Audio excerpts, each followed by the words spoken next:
Welcome back to another episode of Jesus Talks. I'm your host, Ari. I am so glad to be back with you guys today. And for today's episode, we're actually going to be talking about marriage and dancing.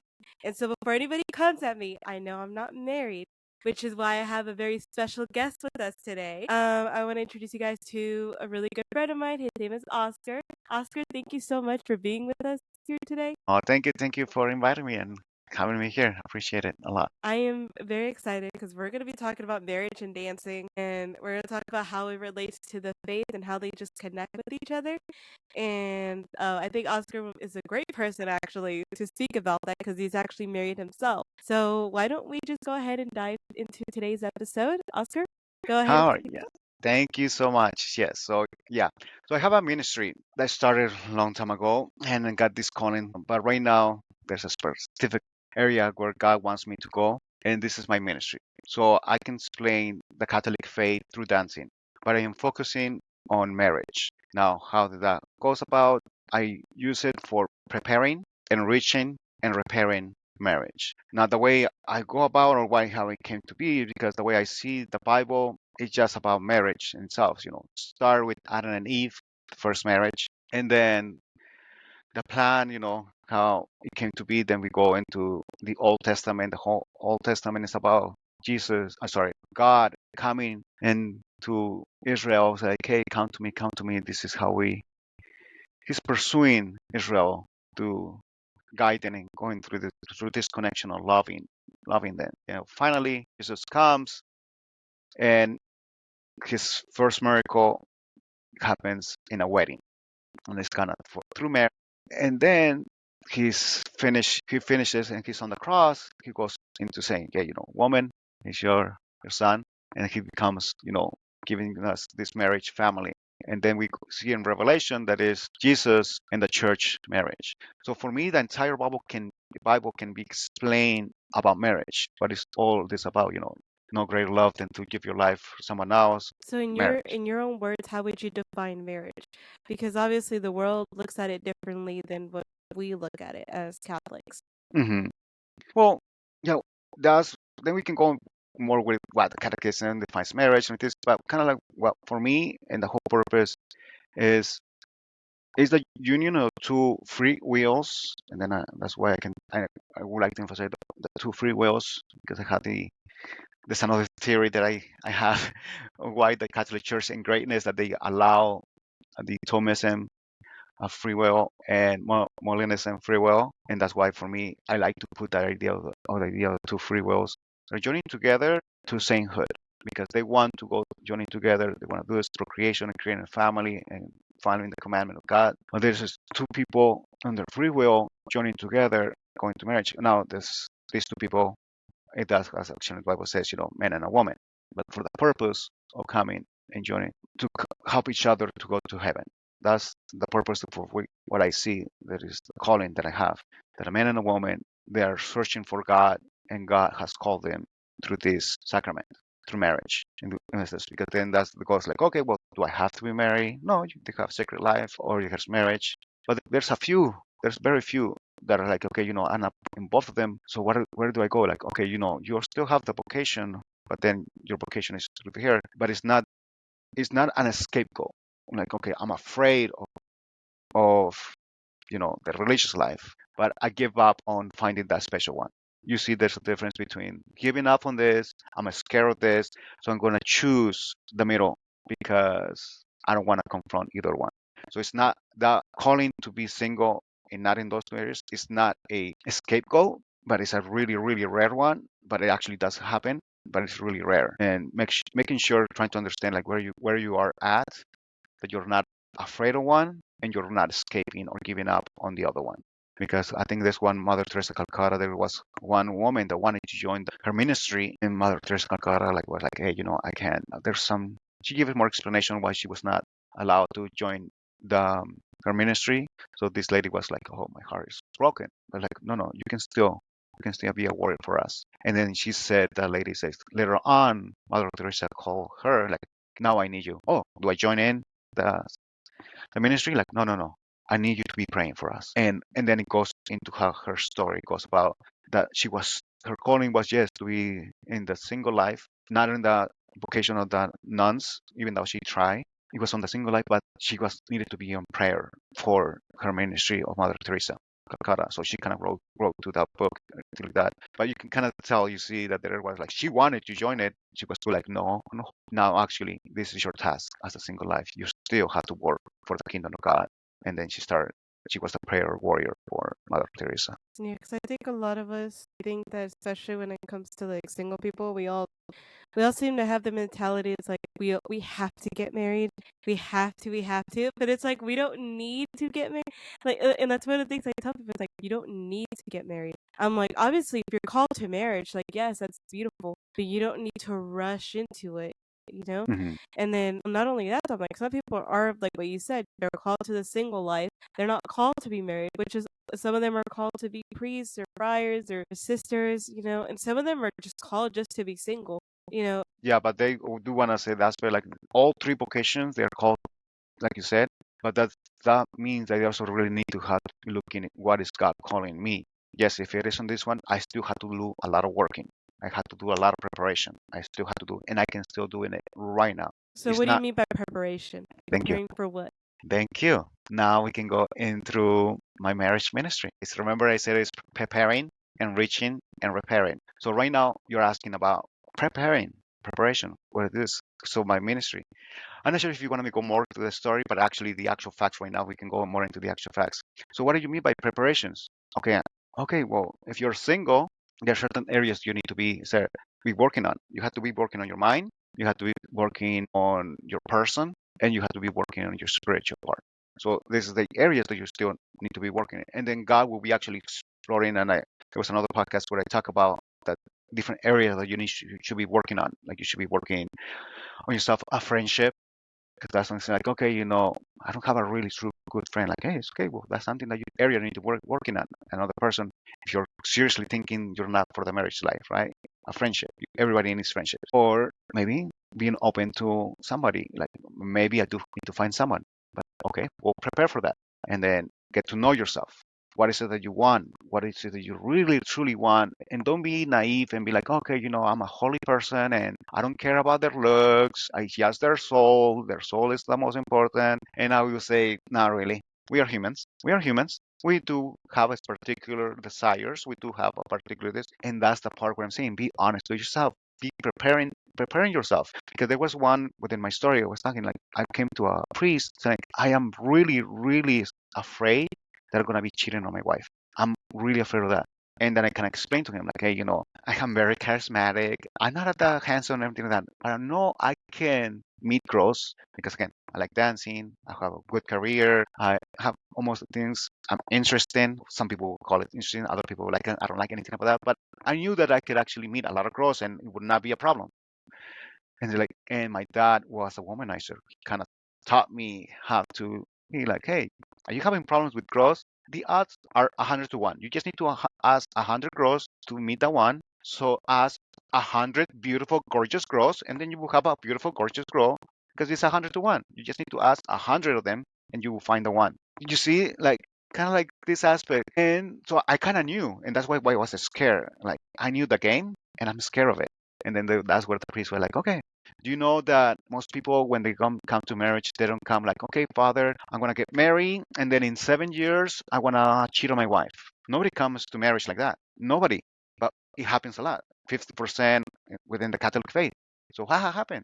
Most people don't know themselves. Actually, I can get very close to a person by just talking to them and telling them my fear is this. Oh no, no, that conversations can only happen with your wife. And then that's yourself like, oh, I'm a type of person that can share the world with anybody until that.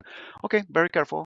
If you're married, now you have to have boundaries. Then we're gonna have know your boundaries. What are your boundaries within yourself? A boundary is not for somebody else. A boundary is for you. And the way I teach it with dancing is in dancing, you're supposed to put your hand right here, okay? And for let's say for salsa, so you put your hand right there. Okay, so the boundary is for yourself, not for somebody else. What I mean by that, if you're a girl, you say if it's an ugly guy, I'm okay with dancing with that guy for this dancing or anything like that. He better have his hand right there. Okay, but if it's a cute guy, I'm interested in that guy. I don't mind if he lowers his hand. So that was never a boundary. That one was a suggestion. If it is a truly boundary, even if it's a cute guy, we are not together, your hand stays there. Because if you allow the cute guy, the one that you are interested, like before flirtations, allow him to start going down, down, he will say, oh, I can go lower. I can go lower. If it was a boundary and you just give it away, you're going to be actually doing the same thing in marriage. Your boundaries are can easily be broken, like, oh, don't speak to me like that. But he's speaking a little bit higher, higher. You are not going to be able to distinguish boundaries if you haven't actually learned it here. When in marriage, arguments and yelling and everything like that, and that's when you say, okay, no, no, actually, this is a boundary for me, even if this is the guy doing this, because the moment you start giving up on your boundaries, you're pretty much telling the guy, run all over me, do whatever you want. I will stop you when I feel really, really uncomfortable. When you went all the way down into certain areas, that's when I will stop you. Again, then you did not have a boundary, you had a suggestions, but it's only a boundary to the not so cute guy. And then you're giving mixed messages to the guy that might be interested in you, that is really cute and that. Like, oh, okay, well, this kind of girl, I can do whatever I want. Now you see why the boundary is for you, not for him. What if that guy is interested in you and that, and you have that position in your hand, and he tries to lower it down, like, hey, hey, keep the hand up. It can be funny and things like that. And then you can actually start. This is one of the areas when you say like, okay, this guy is Catholic, but how do I know really? If you tell him, hey, by the way, can you keep your hand up and do that, and you say jokingly, and he listens, okay, actually, this is a guy that listens to a woman. If he tells them something, he respects the opinion of a woman. So that means then we can go into my other Bible teaching that I like to go, woman, submit to your husband, which is the favorite part for every Catholic woman, right? I'm pretty sure you love that one. Woman, submit to your husbands. I hear that like, no, no, no, no. You have to read the second part. Like, no, do the first part. Just stay on the first part. Well, so again, so if the guy starts lower and he brings it up when you're joking around, like, oh, this is a guy that listens to me. He doesn't just go by his passions. He doesn't just go by like, okay, well, this is dancing. What? It's not that inappropriate. Okay. Now, what happens if that person does not listen when you were telling him jokingly? Well, then you become a little more firm. Like, hey, actually, probably it can be another thing. Is like maybe I did not put it into yourself. Like maybe I did not. It was not direct. Maybe because I said it jokingly, he took it as not serious. Then let's take away the joking around and like, hey, oh, I'm sorry, but really, I really need you to keep your hand there. Now it's direct. There's no, well, she said it jokingly. Maybe she was just testing me. Like, no, no, now she's serious. Okay. And then if he does listen into that point, it's like, okay, I'm sorry. I'm not expecting, oh, my hand lower down. I'm sorry. I did not notice that. Like, okay, well, it happens. But please try to keep mind of that. I do not like my hand if your hand goes down, but I would like to continue dancing with you. And then that's the areas where you're kind of getting and truly knowing if that guy is this. But again, that it's not necessarily that you're training the guy, but you are telling that person your boundaries. And that's how you can communicate with that person. And maybe hopefully after the dance or after that, you can have a conversation. Hey, this is the first time that actually somebody told me like, hey, no, keep your hand there. Because usually girls do not. Like, and then you can have actually true conversations because more people. So we were talking about how you evangelize. How do you tell your faith? That's how you tell your faith. Not by telling the person, oh, God loves the human body, and you should be beautiful and protected and everything like that. Yes, you can tell him through Bible verses and through that. But when you do it through, no, no, no, my body is precious. You keep your hand there, So and that's so what you're saying is having boundaries as a human being also is a good way to evangelize to other people yes, because because you're gonna evangelize on the everyday. okay. So that would be like a point of evangelization, like you're saying, like once they see that you're somebody with boundaries, Hmm. I mean, I think that also shows like not only that, but like you also respect yourself a lot more. Hmm. So that will kind of give them the curiosity of like, why is this person so different? So what I'm used to, right? That's kind of where you're going with this. Yes, because not again, my ministry is and stuff. Because it's not just only for relationships. It's for friendships. You need to have boundaries with your friendships. You need to have boundaries with your parents. You need to have boundaries with work. Like work is like, no, I agree within my job. I need to finish by this time. And then you can talk to somebody like, hey, we really need you to stay longer into that. Okay. And then that's where if you have your priorities set up, you have a family, this is what a priority, this I need to get done, and then you'll be able to talk to your wife. I mean, this is a whole aspect of boundaries, and I like to explain through dancing how you can we've been with kind of with work and marriages, and if you have a ministry, and then you cannot come to your boss and say like, yes, today I can because blah blah. I already talked to my wife, or I'm sorry, I know that this is something very important, but I have to go do this. Depending how your contract is, and say, like, oh, what if I lose my job, or what if this? This is where it becomes what kind of conversation you have with your wife, what kind of conversation you have with your ministry, or what kind of conversation you have this, where it becomes like, no matter what, my family comes first, and this is a priority. If it's oh, I'm gonna miss, I don't know, my kids' soccer practice, but then my wife can take it because we know if something like this happens because of work. But if it becomes like, no, this is a priority because my kids has been working for this rehearsal, and he asked me that I'm going to be doing this so you can watch me do my performance. I'm sorry, boss. My son has been preparing for this. Now you can have a conversation to this stuff. I know this is important, and hopefully you have done it before. Like, hey, I can stay overtime whenever you ask me, and I will be willing to stay. But this one, I cannot stay because you have those conversations. You have those conversations with your wife. You have those conversations with your kids. Hey, what do you want out of this? If you putting them on dancing, and then they want like, okay, because I want to show you my performance and this, I want you to be there. You better put it in your calendar. Don't put it like I forgot. Put it in the calendar this day and that, and then you can check at work and that. Give notices to your boss. By the way, I'm just letting you know, on 3 months, my son is having a rehearsal, and I'm gonna be there. Just letting you right now. That way, if the boss comes in, hey, I need you to stay overtime. I don't know. And then again, what I said before, I can stay before another days, another time. But remember, 3 months ago, I told you I really have to leave. And that's it. You're even setting boundaries for work, boundaries that you're going to be setting with your kids, boundaries you're setting with your wife. And how do you do that? Again, the boundaries are for you. It's not for the other person, because your boss is not going to put it on his calendar. This employee has a dress rehearsal, sorry, performance with his kid. Like, no, he's not going to put it in there, his calendar.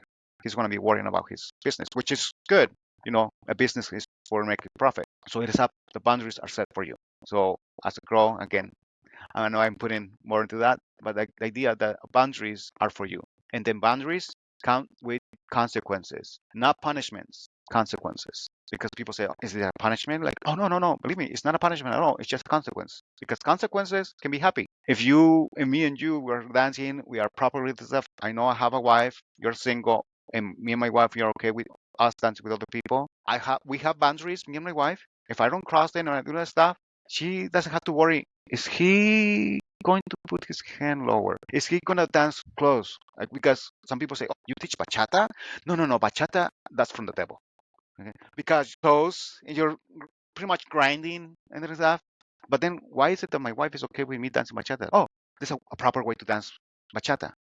How can I dance it in front of my wife, and she will be fine, comfortable, because we had those communications already. We have set those boundaries already. And if I set those boundaries, the consequences of that, I can enjoy the time dancing. So a consequence doesn't have to be a punishment. A consequence can be a good thing. So that's the idea of boundaries having consequences. Now, if I put my hand a little bit lower with a particular girl, what will be the consequence that we have talked about? Like, hey, you're not dancing anymore with somebody else. So is it a punishment? Like, no, it's just a simple consequence. It's not a consequence. Can be a good and a bad. In a bad way, as you need to learn to keep the boundary there. Yeah, because it's funny. It's funny that you say that because I have come across people who are in relationships, who are married and stuff, where they don't even allow their partners to dance with anybody else at parties. Like, it only has to be Mm, them, or it has to be in a really big group. okay, yeah. And I get asked that a lot too. They're like, "Oh, like, would you ever allow your partner to dance with somebody else?" I'm like, "Well, there has to be certain," and it's right what you're saying. Like, there has to be certain boundaries, obviously, when Hmm. your person, or whether it's yourself or another person, dancing with somebody else. So like, Yeah. what would you say to those people who like maybe are too crazy about that kind of concept with dancing, and they're like, "Oh no, my partner can't dance with anybody else except me," or No, I mean, this is the part. It's not the. I didn't catch the word that you used. But I don't think it's a bad thing to say if, let's say, me and my wife, we agree, like, hey, you can dance. Let's say we are okay with dancing, but let's say we came up with a cross and say like, actually, I don't want you to be dancing bachata or any other role. Even though we know you are going to be respectful, I know you're going to keep your hand over there. I just feel uncomfortable with bachata. This one is very sensual. It's very provocative. You can dance. I mean, we are agreeing with one. Why would it bother you with this one? So it's the conversation that you're having. Okay. So what if the person say like, no, not at all, and everything like that. But if it's more on the aspect of the conversation, because what is it that when you're saying, you're not gonna dance with anybody else, most likely it is the man telling the wife. Most likely, I'm guessing, because it's most likely the wife that wants to learn, that wants to dance, and the husband like, I don't dance, Yeah. or if I do dance, you only dance with me Yeah, again. So I mean, a lot of times I also see in women who are just insecure about themselves. okay, that's where I Yeah, was kind of going. that's where I was kind of gonna go with. Yeah. Yes, because there's a big difference. Remember, we had a conversation where it says, like, "Oh, what if this guy he says he's Catholic, but how do I know he's really that? Like, what if this is his intention, but he never says it? Oh, I'm gonna go to a Catholic church. I'm gonna this and meet a Catholic woman because I want them to be submissive to me. I want them to just be submissive because this his whole intention is bad from the beginning. Yeah, he's saying he's Catholic. Yes, he's going to mass. He's going to do this, but his intention is to get a woman that he can be so submissive to him. Then again, no. Then that's the whole idea. We kind of have this idea of this conversation where we have in dancing. First, hopefully, it's a conversation that is healthy, and this is the reason. This is what I want into this. And then hopefully you touch in those insecurities, because again, it's not to say, hey, I do have this insecurity. And remember that I said that I was afraid to cheat on my wife eventually. Eventually, if I had a wife, and I was really afraid. One of the areas of the conversation that we have, like, really get to know yourself, and don't be like, I don't look in the physical, I'm more in the spiritual. Like, no, no, no, no, no. Look at the physical two part, because then we had the conversation with my wife. You are very, very attractive, Oscar. You look for girls that have this look, and this look. We had those conversations. And so, by the way, if there's a girl that looks like that, I'm sorry, but you're not gonna be dancing with that girl, because I'm aware, and I told her like this is kind of the areas where I'm gonna be faulty. I like this type of girl that looks like this, that has this, and has this, and has this. So, man, that girl is beautiful like that, and this. So I'm gonna ask her, because instead of saying my wife is okay me dancing with any girl, like, no, no, no, actually, not any girl. You have these particular tendencies where your weakness are here. So, and then so having those conversations with your partner and saying like, I'm insecure on this, because what is it that insecurity is gonna be telling you? For example, most women, even if they're gorgeous and everything, anyway, and every girl is beautiful in any way, any form and stuff. But even when we call the society says, gorgeous and stuff in the superficial way, just on the physical, even them themselves get insecure. Even they themselves, just had a baby and now insecure. Those people that get surgery into that is because they want to show something that they're lacking of, because they feel insecure. So, like, okay, that's the part where you do want to have that conversation with your partner, okay, the husband, because pretty much what they're telling you as the man is, hey, tell me that you still love me right now. Tell me that no matter what happens, you're gonna be here with me. So by talking that insecurity, hopefully you get to the conversations of like, hey, I feel that my body is this. I feel that you are not looking at me anymore. That you used to look like you used to look when I was younger, and now I'm insecure. Or I actually right now I'm insecure. Like, I always been insecure about this particular about this something. For me, I've been so insecure, about my hair or anything like that, and I know I will never have hair like that. And just seeing you dancing with a guy that has hair, again, even this level, come on, man, that's. But again, even within the growth, like, oh, physical, it cannot be physical, it can be emotional. One conversation that I had with my wife, it was again, when I talk about woman podcast, oh, I read this, like, okay, and we talk about insecurities, and hopefully she doesn't mind that I'm talking that. But it's like, hey, just don't say, oh, I love this about her, that she this. Like, be careful, because you're gonna be hurting me. Be careful, like, say, oh, I really like this, her story, this. But if you're gonna be like, I love her, and like that, because ladies tend to be the words of affirmations, you're beautiful, you're gorgeous, like this. And I need to work on that. So if I start saying, oh, I love this girl, that this, she's amazing, and this, it's like, wait, you're saying this descriptive words that I wish you said about me, and you're not saying them. So you can say them, but you can say that about someone else. Now you see those conversations that you kind of having that it says like, don't have them or don't be like that. Like, no, have those conversations, but then get to the root of it. Because Oscar, You don't tell me all the time, I want to hear it more, that you love me. Oh, you don't tell me you're so excited about the things that I do. I want to hear that you're excited the things that I do. You don't tell me this. So those conversations need to happen. The insecurities need to happen. But hopefully you go into the deeper root of that. And then that's where you can find God. And then says, like, why do you feel this way? Or is this, I also have these particular insecurities. And then we can find how God is going to heal us through those. Okay, God loves you no matter what. So is that how And you would consider putting God in the center of a marriage?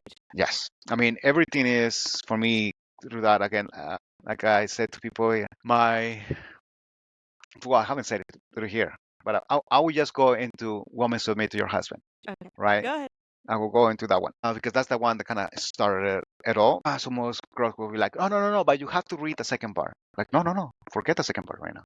The Bible verse is this. What is it telling you? This was the girl, like, okay, she was struggling with that I have to follow him. But what if this happens? What if he's not truly what he says it is? My family had this history. My dad was nice, but then something happened, and then he became this monster. That they had to separate. What if that happens to me? Like, okay, good.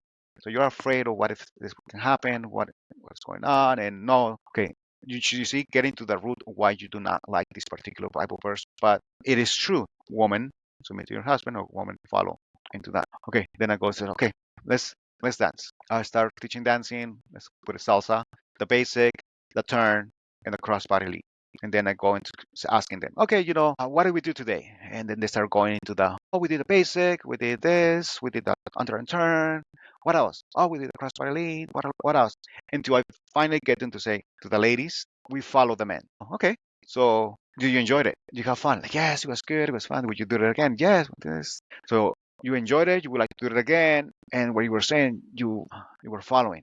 So why is it that you want to do it within dancing, but you're struggling and seeing the hesitation with the marriage? Well, let me tell you, there are three things in partner dancing. There's the female, which is the follow, the man, which is the lead, and then it's the music. But then the music is the main one that dictates everything. Because even though the man is the one that leads, actually it is the one that actually leads is the music. Because if I put a salsa, that what we were doing, and then the guy starts dancing bachata, there's going to be conflicts because he's not following the music. Or what if he's actually following the music? But then at this particular song, it's a slow song, but he wants to dance fast. There will be conflicts, even though he's trying to listen to the music, kind of, but not because the music is a slower or is a faster, and he's doing it the opposite. So who actually is leading in this is music. Music is the one that dictates this is our patterns, this is the rules of dance of this particular dance. I'm doing a slow tempo or a fast tempo. I'm doing this type of style, Cuban style, LA style, New York style, Colombian style. So again, there's even a whole variety within just salsa per se that the guy has to be aware of it in order to lead. And it's not just, for example, if I'm a really good dancer, I'm not just gonna do super crazy stuff with a person that is a really basic beginner. I had to even now follow who I'm leading. I had to follow who I'm leading, which is kind of ironic. I'm leading, but I had to follow. Now, if it's a really good dancer, now I had to listen to that particular person. Okay, so that's dancing. Marriage is the same way. There's the woman, you're supposed to, the Bible verse, follow. Men, the Bible says kind of lead, and then there is God. God is the one that actually leads the marriage. It's not the man, because like within dancing, you have to listen what I'm gonna do. It is the God that is actually putting all the rules, all the boundaries, all the consequences, everything what is going to happen in order for this dance marriage to be a joyful one. So for me, it is always God putting within the music again, like you said. It's a God putting the center. Like God for me is everything. I can hear now and see Him in music and TVs and shows and everything, because now I can actually get to hear Him. Okay, so that's what I kind of put in going into that being afraid or within marriage. It's like, okay, then you have to look as a woman, if you're going to be following, what is the guy's, where is his heart is his heart is my career is first, no matter everything else, my career is first. Then as a husband, he's going to be career first, and then wife, and then kids and everything like that, because that's where his heart is. Or money is first, and that's what everybody, the whole family is following. Or it's pride first, like, no, no, you cannot touch my pride, or because I'm always right, or everything is done my way, then everybody's following that. Versus, okay, no, my heart is trying to follow God. This is what it is. And then everybody's following God. So that's kind of where you have to focus and to see where is his heart is, where is he searching, what is his goals, his ambitions, because ultimately I'm going to be having those goals and those ambitions because that's where he's leading us. So that's the part where, yeah, God is in the center of it. It must be, because otherwise everybody else following whatever the guy is. So again, yes, you have to follow as a woman, but it's not a follow where take me wherever. Like, no, no, no. Like, where are we going again? You have to prepare. You have to be prepared. You have to know your basics. You have to work on your balance. You have to work on your posture. You have to work how the music is. You're listening to the music, the beat, because it's not up to the guy to have the beat. It's you have to have your own beat on the music. So there's so many things that a woman has to do in order to go to the point. Remember what I said? Oh, keep your hand here. Don't lower it down, because you will have those conversations in your marriage where you're going to realize like, hey, he listens even when I'm joking. He keeps it there. So you learn already, I can be lightly about him and enjoy this. Or is this type of person that like, I had to be direct, like, no, no, sorry, you have to keep your hand here again. So these are the areas where I'm kind of hoping to use dancing that helps you for preparing for as you're dating, as you're going about get to know yourself, that eventually goes with repairing, because we're having issues with our marriage. How do we resolve these particular problems? Okay, we have tools that we use when we were dating. Let's use them right here. Okay, we used it with dancing. One that I like to share when how can this be done within dancing? How can this be useful for repairing marriages? Okay, well, in dancing, there's a way that you can fix a problem on the dancing. The one I like to use is waltz. That one, you are having full connection, full contact. So who are you going to hurt the most? The person that is closest to you. That's the person that you're going to hurt the most. And that's what happens within waltz. You are close, so close that when you're trying to do a turn, if you do it incorrectly because you are so close, your knee will hit the other person's knee because you are so close. If you do it incorrectly, let's say we were going to turn, but you didn't move your leg, you're going to hit your knees. So that's where it's like, okay, so that's going to create problems even on the minor levels. So how do you fix those? Okay, you don't go into saying, well, see, it's always your fault. You're always doing it late. You are the problem. Then this whole dancing is going to go collapse. You don't start blaming the person. You focus on what is the issue. Our knees are hitting whenever I'm trying to do a turn. You see, versus you're the fault or I am the fault. Because sometimes, because I don't want to create a conflict, I'm just gonna blame it myself. I'm so dumb. I always do it, and then you put it on yourself. Like, no, no, forget about it. Then you are ruining that relationship with the dance. It's not you. It's not the other person. It's the problem. So that's how you do it in dancing. Focus on what specific it is. When we are turning or when we are trying to turn, our knees are hitting. Now we focus on something in particular versus blaming it. Versus blaming. Remember last performances, you were doing this. No, no, it's not about last performances. It's this one. Right now, we are trying to turn. Our knees are hitting. So that's the first step. Second step, whoever's kind of doing this is I am sorry. Acknowledging there's a mistake, and whoever side it is, like, I see, I'm sorry. I don't want to do that. I don't want to hit your knee. Whoever's hitting, like, on the knees. I don't want to hit you. I'm sorry for that. I apologize because I see that there's a ways. I will have another dance where I explain what is the proper way to say I'm sorry versus, well, I'm sorry. I said I'm sorry, right? Like, no, no, there's a proper way to do stuff. But right now we are staying on how to fix a problem. Sorry. So you say, okay, I am sorry, and then you say the proper way. Oh, okay. The other person feels like, oh, okay, I apologize. You notice that it hurt me, and then you use the proper way to say it. The third step is how can we fix it? But steps that are doable. For example, you cannot say just don't do it. Okay, well that's not gonna help again because obviously we see the problem. Our knees are hurting. I'm sorry about it. So how can we fix it? Well, just don't do it. That's actually not helping. So both of us we need to work together to see. Oh, how about if I do this? Like no, because again this happens in this.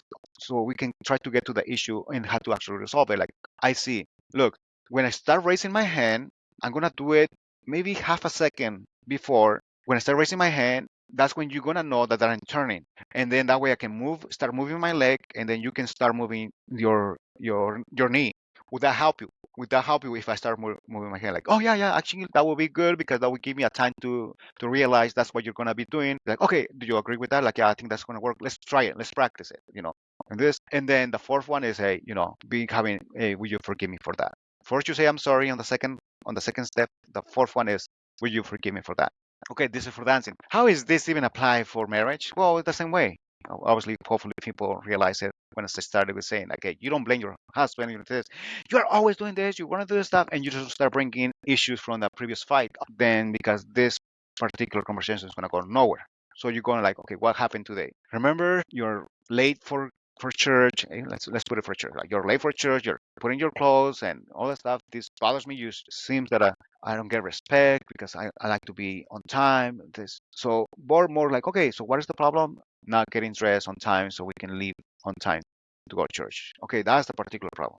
Person that hey, I am sorry if I get frustrated on you for pushing you on being on time. So I'm sorry for that. The woman like, hey, I am sorry that I'm not on time because I'm trying to get dressed and like to be cute and because obviously cuter. Oh, and it's, okay, I'm sorry for that. I do need to work on that. So I'm sorry.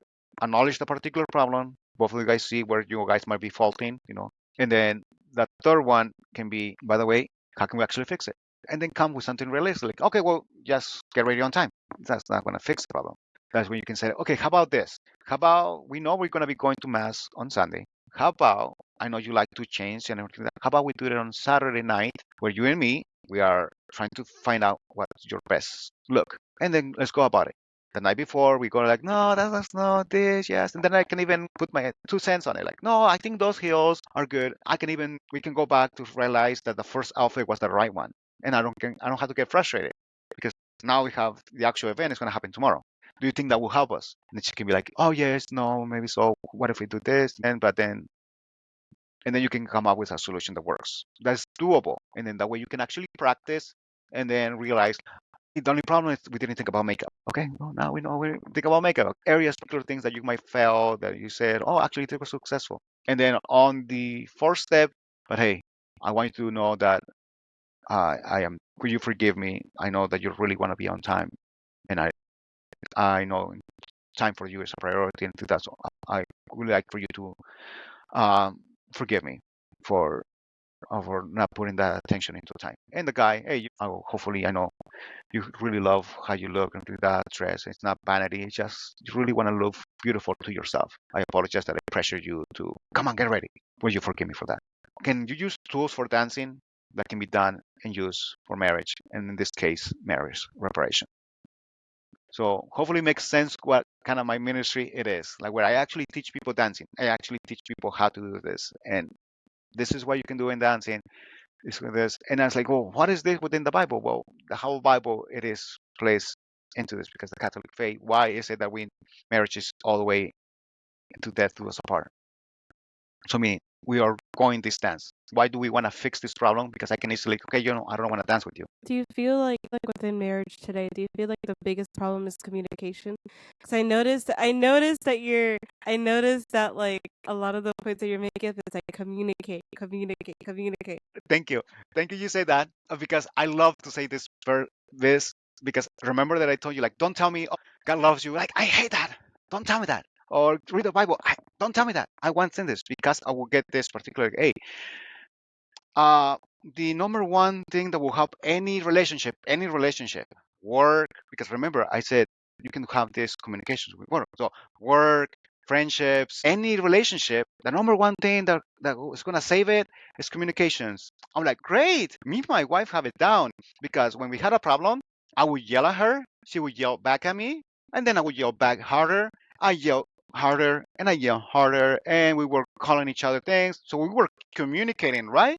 No, it's not just communication. It's the right communication.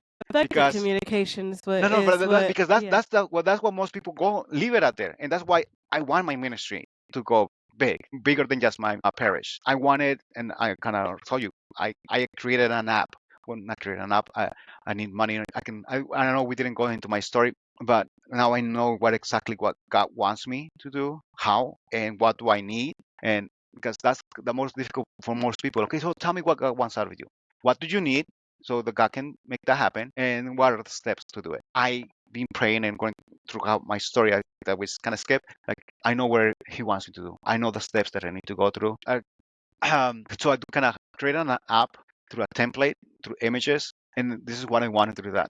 because why my ministry, I just don't want to tell people communicate. No, no, tell me how to communicate. Oh, how do you fix a problem? Oh, okay, look, communication. Oh, it's not just communication. Look, these are 4 steps that you have to do. Oh, so, and by the way, you have to say I'm sorry. Oh, I said I'm sorry. I'm sorry. Okay, I'm sorry. I tell you that. You communicate it and you say I'm sorry. Oh, no, no, no, this is a proper way to say I'm sorry, and these are the 4 steps. Oh, okay, good. Now I'm going to the steps. This is the way to stop escalations. Okay, when somebody do that, take a break and go say, like, oh, you're yelling. Okay, I'm leaving. Well, we are taking a break. So like, no, no, no, this is what it means to take a break. These are the steps to go about it. And it's funny that you say that because I feel like I see more of that into the Hispanic community more than anything. Because I don't know what it is, but like I feel like we're not very good when it comes to actually like communicating the proper way that we need to communicate when it comes to that, you know? Hmm. Because I feel like a lot of times we see that where like it's the woman yelling or the man yelling, or then the woman or the man thinking like the woman is being too dramatic, and then the woman thinking that the guy is just not hearing her. So it's like a whole thing, and then they just Can I give forget you a about it. They Bible? don't, and Can I then they give you don't a talk Bible about. thing? Yeah, go ahead. Yeah. So this is kind of where, again, some people don't like Jordan Peterson. I'm like, okay, no, you guys, I need to make a podcast or a video out of it. I've been talking to my wife because no, no, no, people are not listening to him. He has answered every question that we has stuff, but people are not listening to him. And because I feel myself there, because I like to question everything. What do you mean by God? What do you mean by belief? I am that type of stuff. So that's why I can come up like, oh, just communicate. What do you mean by communicating? Oh, just say I'm sorry. Oh, what do you mean by I'm sorry? Oh, just fix the problem. What do you mean by this? And they make 4 steps. So when Jordan Peterson come up to say, do you know? He didn't give the answer or anything like that, but he was saying like, hey, there's a particular way that God created Adam. He was the one to be naming things.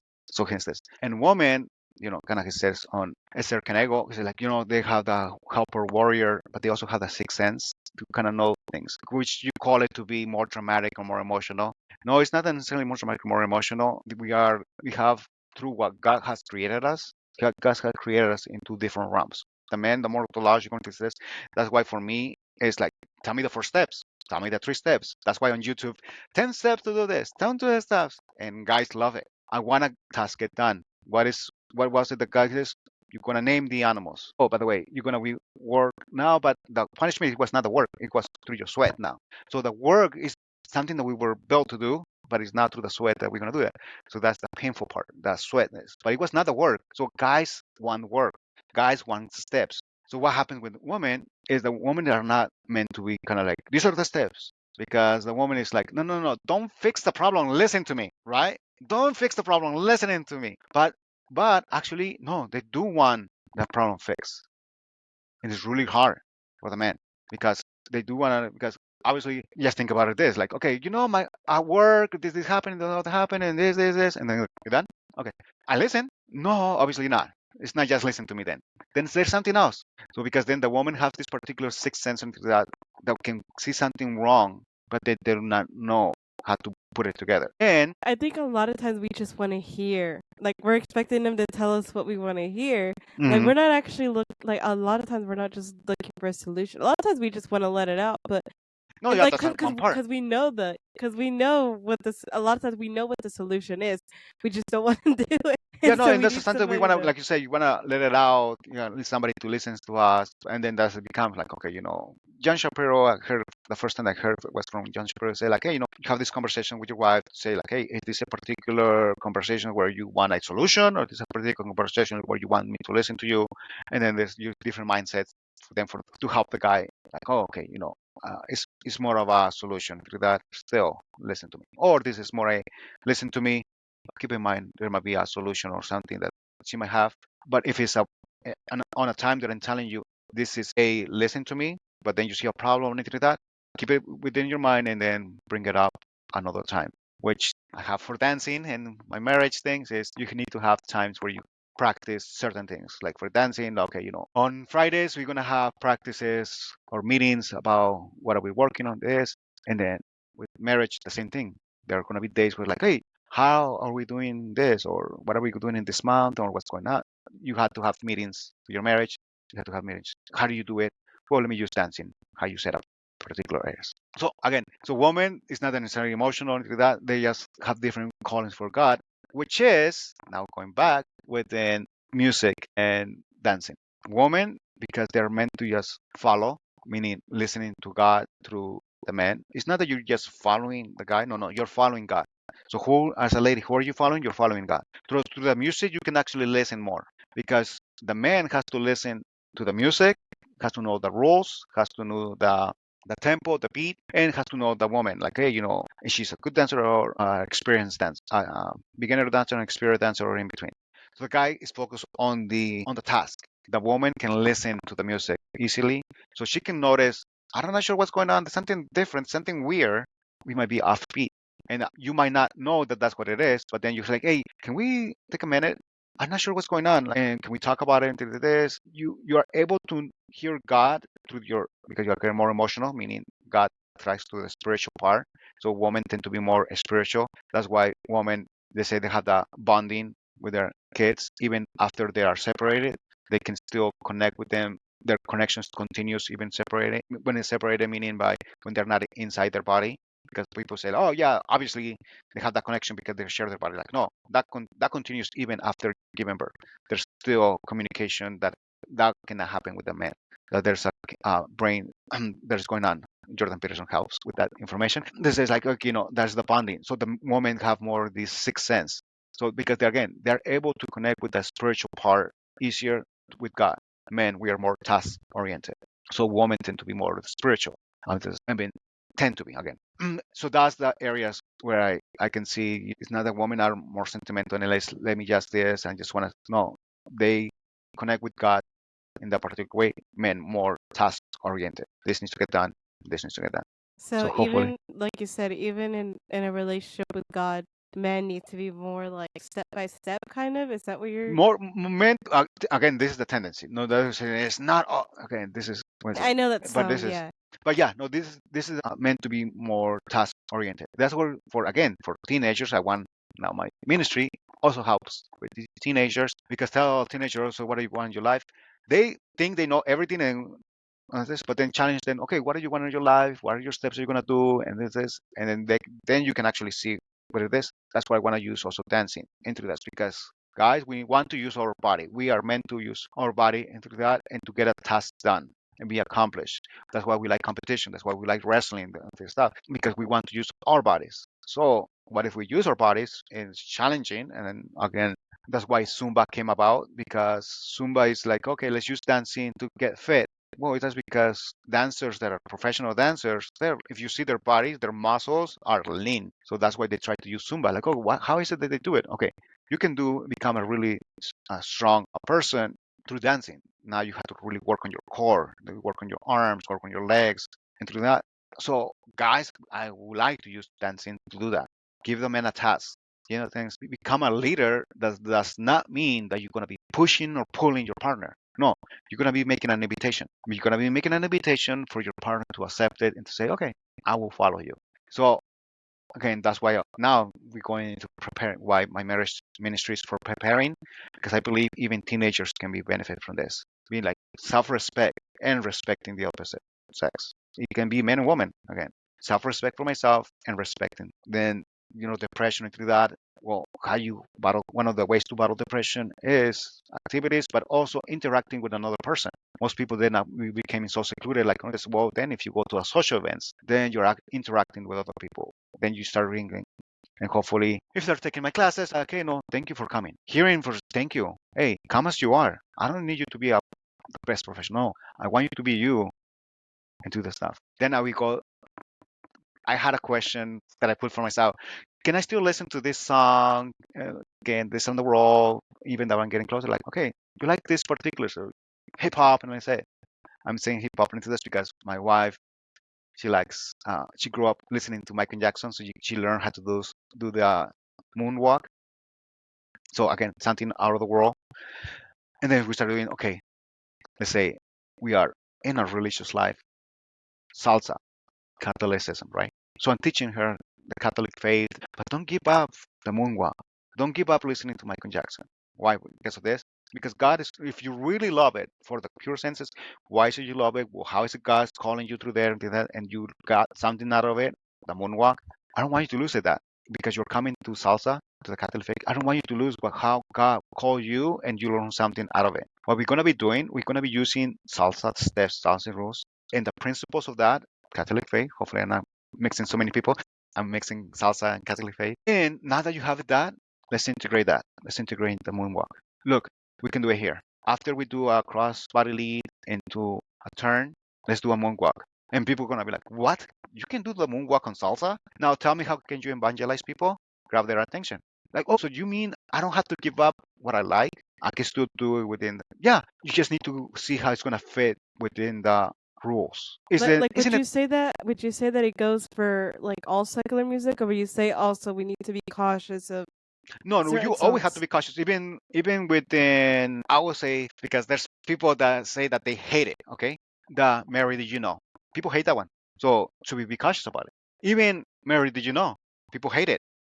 So, but why you hate it? Okay, so yes, you have to be cautious. Anything then the enemy. I'm not sure if you were on my ministry when they did another podcast when they say, "Oh, you should not teach kids how to dance because hormones and this because the enemy will attack it."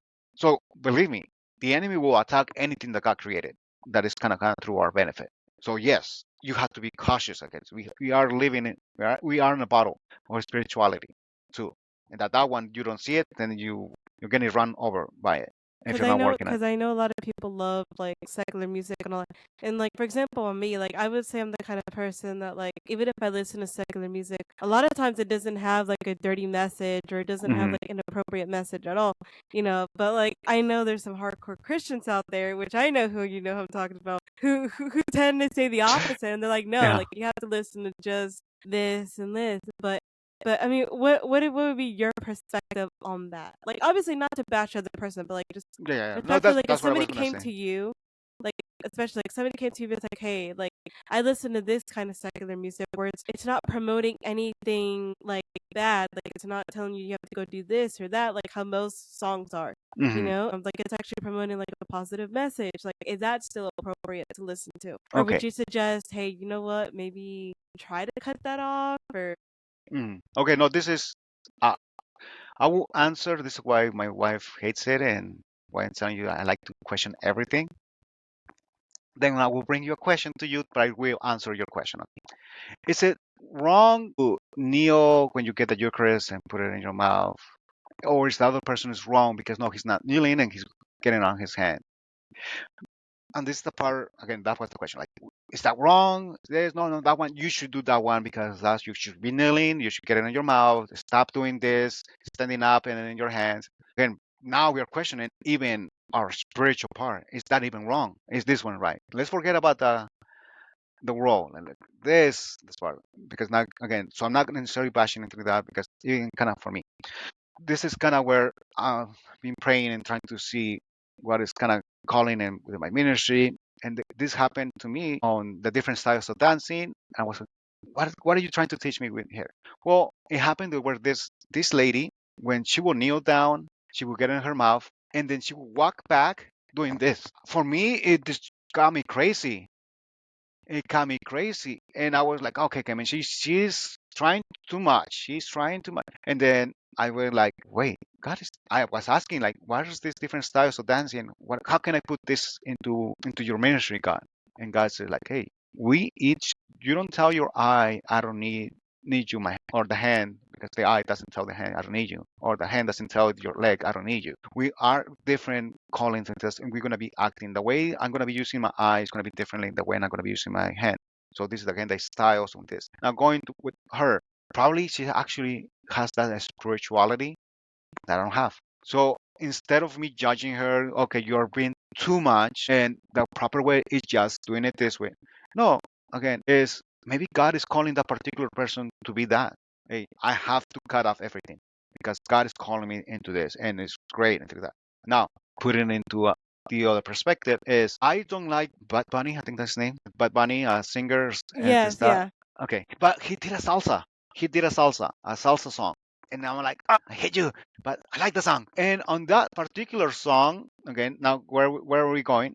It says it does talk about, okay, it says I can sleep with many women, but I only want to wake up with you. Okay. And then at the beginning of the song, there's a person saying, hey, you have to live life. If you're gonna be lifelong, make sure you're loving throughout your life. So along those kind of words. And it was just I think it might be a poem or something because it's cut off from the song. It's put it in there. So again, so should I cut off listening to this secular music? Okay, there's certain ones that, yeah, okay, come on, how can you get something good out of it? But for example, I'm putting this one where it's talking about I can sleep with many women, I can go to bed with many women, but I don't want to wake up with you. And then at the beginning, okay, if you're gonna live, make sure you live loving and continue loving. Then that's what I'm trying to do. Okay, what is God? Why do I, Oscar, love this particular song? I love it because it's trying to tell me our heart are restless until we rest in you. Yes, I can sleep with many women, meaning it's, oh, I'm not doing that. No, no, wait, no, I'm not doing that. Am I not worried that am I going to be providing for my family? I'm going to be the provider. I have to provide for my family. Do I not worry that I have to do this for my kids? Oh, no, no, no. They are not your kids. These are God's kids. Do I not worry? Again, I'm sleeping with other this, but I only want to wake up with you. Is that our heart are restless? So that's the part where I'm like, okay, now do all people are do that? Do all people that listen to that song went through that? No, but then this is kind of where it is. Why did I like this one? That's why I'm kind of going back to the beginning. Why know yourself, and then that way you can start knowing yourself, and then knowing these are the things that I like. God speaks to me this way. I like this song. So God, how is God talking to me this way? Now, the people like Saint Augustine, I love him. That's why I was able to connect our heart are restless. That's God. Everybody loves about God that you are supposed to be loving. God is love. Remember that I said, don't tell me what is God or love. Oh, God is love. Forget about it. Don't tell me that. But now I can actually hear it when somebody says, hey, I'll give you my heart. My heart says, they want to find love. People out there in the world want to find love and they were searching for that. I was searching for that love. But the definition of love, what is love? Until I went through that, then I can actually see it on somebody that writes a song that is hurting and do that stuff. But then I have to be cautious and seeing it. This is the bad part. But really, do I sleep with other women? Money, worrying about this, worrying about that, worried that I'm not going to find a perfect husband eventually. I'm not going to find the perfect girl. Is there a perfect girl? Again, then going through that. So did I answer your question? Like, do I have to give it up? Now there are some that are like, just sleep with that woman and women are there. Then yeah, obviously that you're Yeah, not going to get so it nothing all out of it. depends on so it really just depends on the intention of it and then on the intention of why it caught your attention in the first place. It also depends also on personal conviction, whether it's going to speak to you in a way because of this area. Is it going to speak to you in a way that's in a negative way or in a positive way? Is that what you're Mhm. kind of saying? Yeah, this is the part. There's another one. I can see is listening to God, and there are four ways. Again, I love like this for this. This is this step. This is the step. I'm sorry. There's the how God sees speak to people is through seeing, hearing, feeling, and thinking. So have you thought about how God speaks to you? And then that's the way kind of going through for me. I know that it's listening. I like music, and then I like thinking about it. But if you're a person that like I just want to enjoy it, I don't want to think about it, I just want to have it for relaxing, then don't listen to other music because whatever you think, this is what, okay, good. I like this is what I'm saying. Like people speak more with their body than what they speak with their words. You went like you lost me there. Yeah, I Okay. was like, wait, what? Yes, thank Yeah, you. back. Yeah, yeah. So again, if you're a person that's like, I just want for relaxing, I don't want to think about it because that's not how I am, then I will be more like the person that we were talking about. No, no, don't listen to secular music. If you're a person that is, you are not a person that I can hear God. I personally, I can hear God. That's how He speaks to me and connecting it with thinking.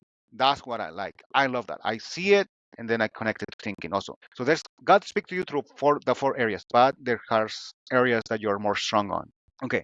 If you're a person that doesn't do that, God doesn't speak to you that way, then I will say to you, actually don't listen to secular music.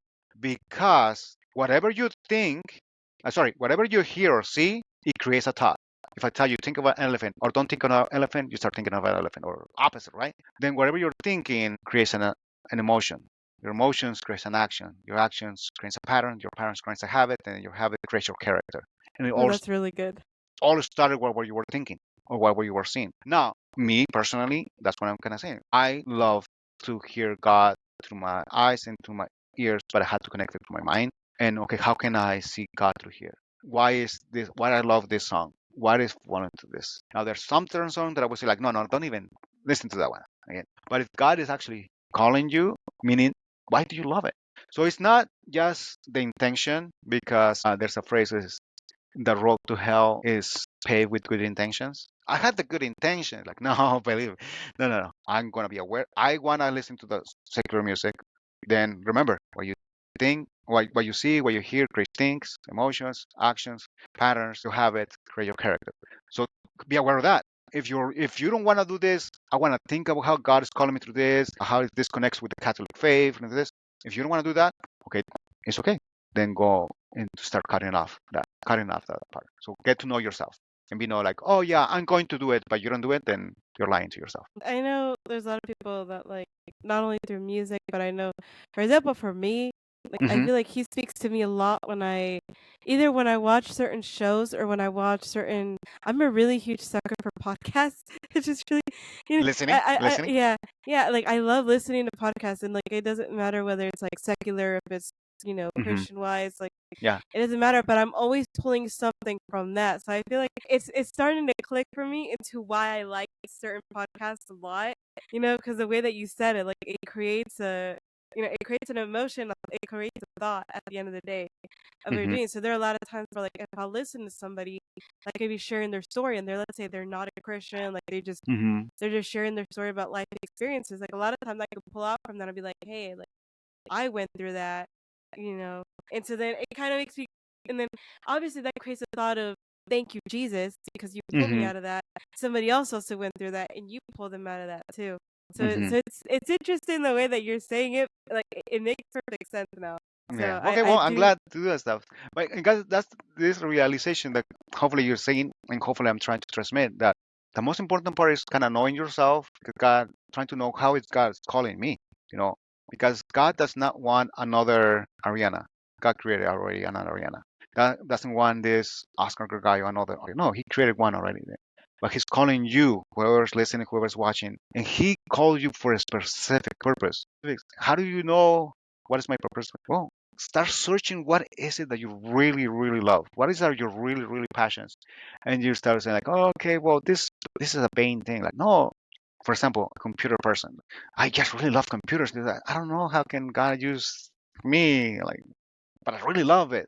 I don't know things like, okay, there's a lot of people that might need that. Or a computer science like super geek, like can know like the people that kind of do AI, kind of that smart person. I don't even know. Like, okay, actually, right now the Pope says that the greatest danger right now that kind of we're gonna be facing, or the challenge, not is the danger. The challenge is AI, because so much it can go right now. It's so free that we need people that really know about it and that are really smart and that can actually have the ethical integrity. Are we doing this for the right person, for the right purpose? So that is like, I love this AI stuff. Like, okay, how can God use me, this love that I have for AI?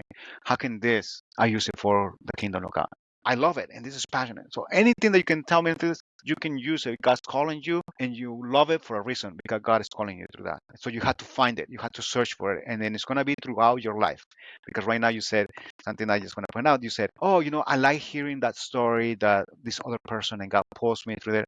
So that means God was calling you even on that situation, and you start realizing it. Oh, God was there. So when you start hearing other people or situations, that you start realizing God has been there. That's why God put me this situation where I took these classes or do this. Oh, God was preparing me for this. God was doing through this. Now, kind of that's where I am. I can tell my story going all the way when why was I born in Mexico City? Now I know why. Why did I like Lady Guadalupe? Now I know why. Why 2012? I have a conspiracy theory. I know why. Why I like this? I know why. And every single aspect that I can say, like searching God, why that happened? What were you telling me? Why were you guiding me through this? Again, not everybody is like me into that, but I love that, and my wife hates it and loves it because, like, oh yes, I can see your passion and everything that, but stop questioning me. And and I also want to point out. I think you also mentioned. Well, you didn't mention it on here, but I know that like you actually like you used to be an architect, right? An I'm an architect? architect. No, I'm an architect. Oh, you That's my are. You vocation. are. Okay, My okay, by okay. vocation and everything like that, and that's kind of what it is. So yeah. But go Yeah, ahead. I was gonna say, I'm like that also. Like when I heard that, because I know you spoke about it on our brother Eric's channel, Yeah. and he's great by the way. So shout out to Yeah, him yeah, yeah. No, because he he's connected amazing. us. Yeah, Yeah, no, he's and amazing. he He's is. amazing. He's He a is. guy. I love his God bless passion. I his. love his passion. He's that. He That's has why I a. say like I don't want when we started talking about who because again he for me he's that particular person that the one that kneels. I mean I'm not saying that that's what I saw, but for me Yeah. that's what he's. When I think of him, he's the one that is like, hey God, use me, and his heart Yeah. is completely there. Yeah. And his heart is there to do that stuff. So that's why I Yes. don't want him to say, oh, that's bad if he's saying No, no, cut no, off no, their no. music and it's like I no think because. it's all. That's why I said I'm like I think it's all about personal conviction. I was like God is gonna convict when God convicts somebody. It's not meant for everybody. Like a lot of times, it's just meant for you in general. So, for example, like now, like there's people that still believe. For example, there are people that still believe that women should still veil in the church. Hmm. Now there are some women that aren't called to veil, like who've never had to, who've never, maybe they can be a prayerful woman, but let's say they've never been called to veil. There are other women, on the other hand, who are called to veil, who have been called by the Lord, but like, hey, I want you to start veiling. But a Hmm. lot of people take it to the extreme side and they're like, everybody has to do this, everybody has to do that. Same thing with the Eucharist.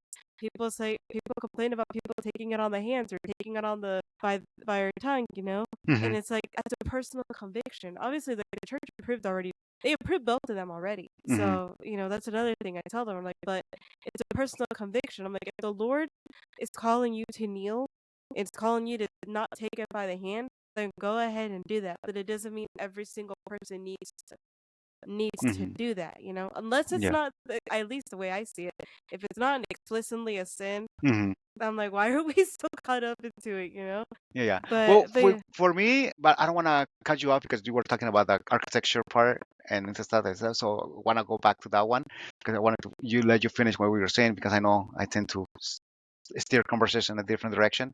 But kind of like for me is not necessarily you're correct 100% that where the conviction is, but I do see like, hey, but we do need to push people like to the more sacred because that's areas where like, hey, this is the sacred way, this is the more reverent, this is the stuff. But the moment you start putting it into you have to do it and making people like, oh, shame on you into that, that's the moment where the Bible says, if I have the gift for tongues but I don't have love, am I ringing noisy bell, or I think I'm not sure if that's a yeah, particular one. it's basically talking about like what's the like enough. Literally, it doesn't matter how many gifts you have or how many things you have.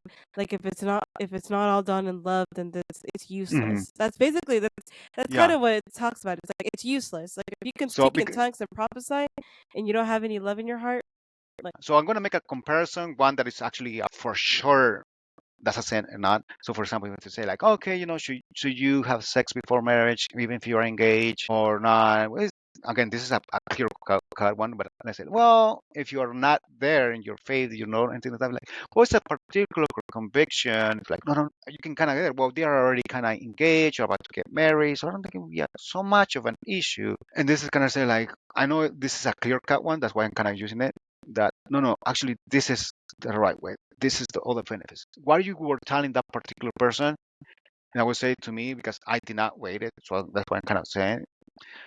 I was like, there's so much that is gonna cause problems in your marriage, and there's so much that you robbing yourselves that you guys would never have it now in that particular area. Now we are working to get into that stuff, purifying kind of what was going on, but so we're like really this is because of that. It's not because it's a sin part, which is a sin again, but it's you're robbing yourself of so many good things and you're causing yourself so many problems and so much issues that you're going to be bringing now into the relationship versus it is a sin. You're supposed to wait until you're married, and now it becomes a you're not. So again, now that's a one that is a clear cut. That's why I use one. I go to extremes to kind of make a point. And now, how about this ones? Should you get the Eucharist in your tongue, kneeling down, or should you be able to get it into there? Again, it is what is happening. how much on the reverberation or how much fear do you have? Like, no, I just hate that people put things in there. Again, what is going on within your mind? Why do you feel this? Because, and then the more reverence, like, hey, God, here it is. Kneel, I'm kneeling to you. I'm accepting you. I cannot even touch you. All the stuff is only here. Again, where the other person is, and so it's not necessarily going with again with that lady that was going like this, judging like, okay, you're being extreme, okay? No, like maybe that particular person, she actually feels it. I cannot feel, being honest, I cannot feel, oh, you get the peace when you get the Eucharist and things like that, because I am so much on the mind. God speaks to me and I can, on the music and movies and this and dancing, I can connect this.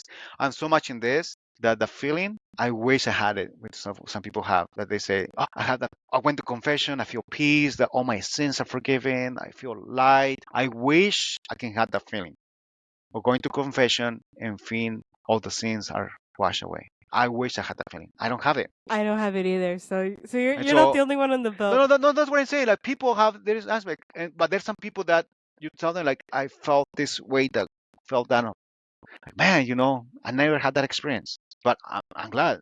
So again, so should you have that experience? Shame on you because you don't have that experience on having your way down into the stuff. Okay, now this. So that's the part where I'm gonna go in. So yes, in the conviction area, and then when we have somebody, maybe they still need to learn about why it is so pure, why it is so beautiful, and also on the bell. Why? Hey, there was a bell on the temple of God. So you are a temple of God now. Now have that idea. I'm a temple of God. There was a temple of God on the temple that was here. Oh, I know why they had it. I know this. I want to value myself. I always have low self-esteem and always this.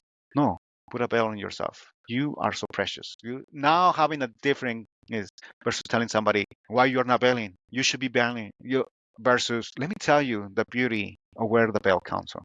It's your choice. I'm not gonna try to convince you. I'm gonna tell you my experience of why I bell, and this is why I do it.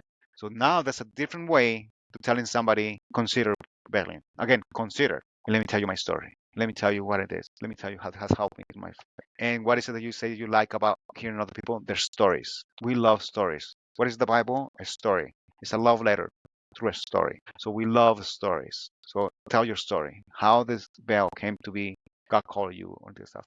Versus I'm just gonna be vanity and then you don't have a story. Yeah. But Yeah, then like maybe you are working on it. Don't give up on it. You might be working on it. So again, don't judge anybody into the stuff. Just see, hopefully, and that's why I love Pope Francis. And who am I to judge? And why so many people hate it? But like, oh, I love it.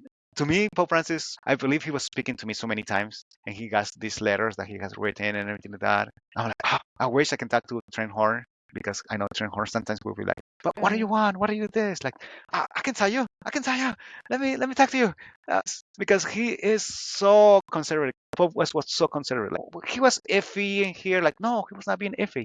If you know what his hard work, he was very stern and his convictions on this stuff. The areas that he was iffy, that's not because he was iffy. He wanted to talk to people like me. That we were hurt and we wanted come as you are, but don't stay as you are. What the yeah. God says, come in to us where you're burdened. But then, and to many of the people that he forgave their sins, but sin no more. So come to me. Those are our burden.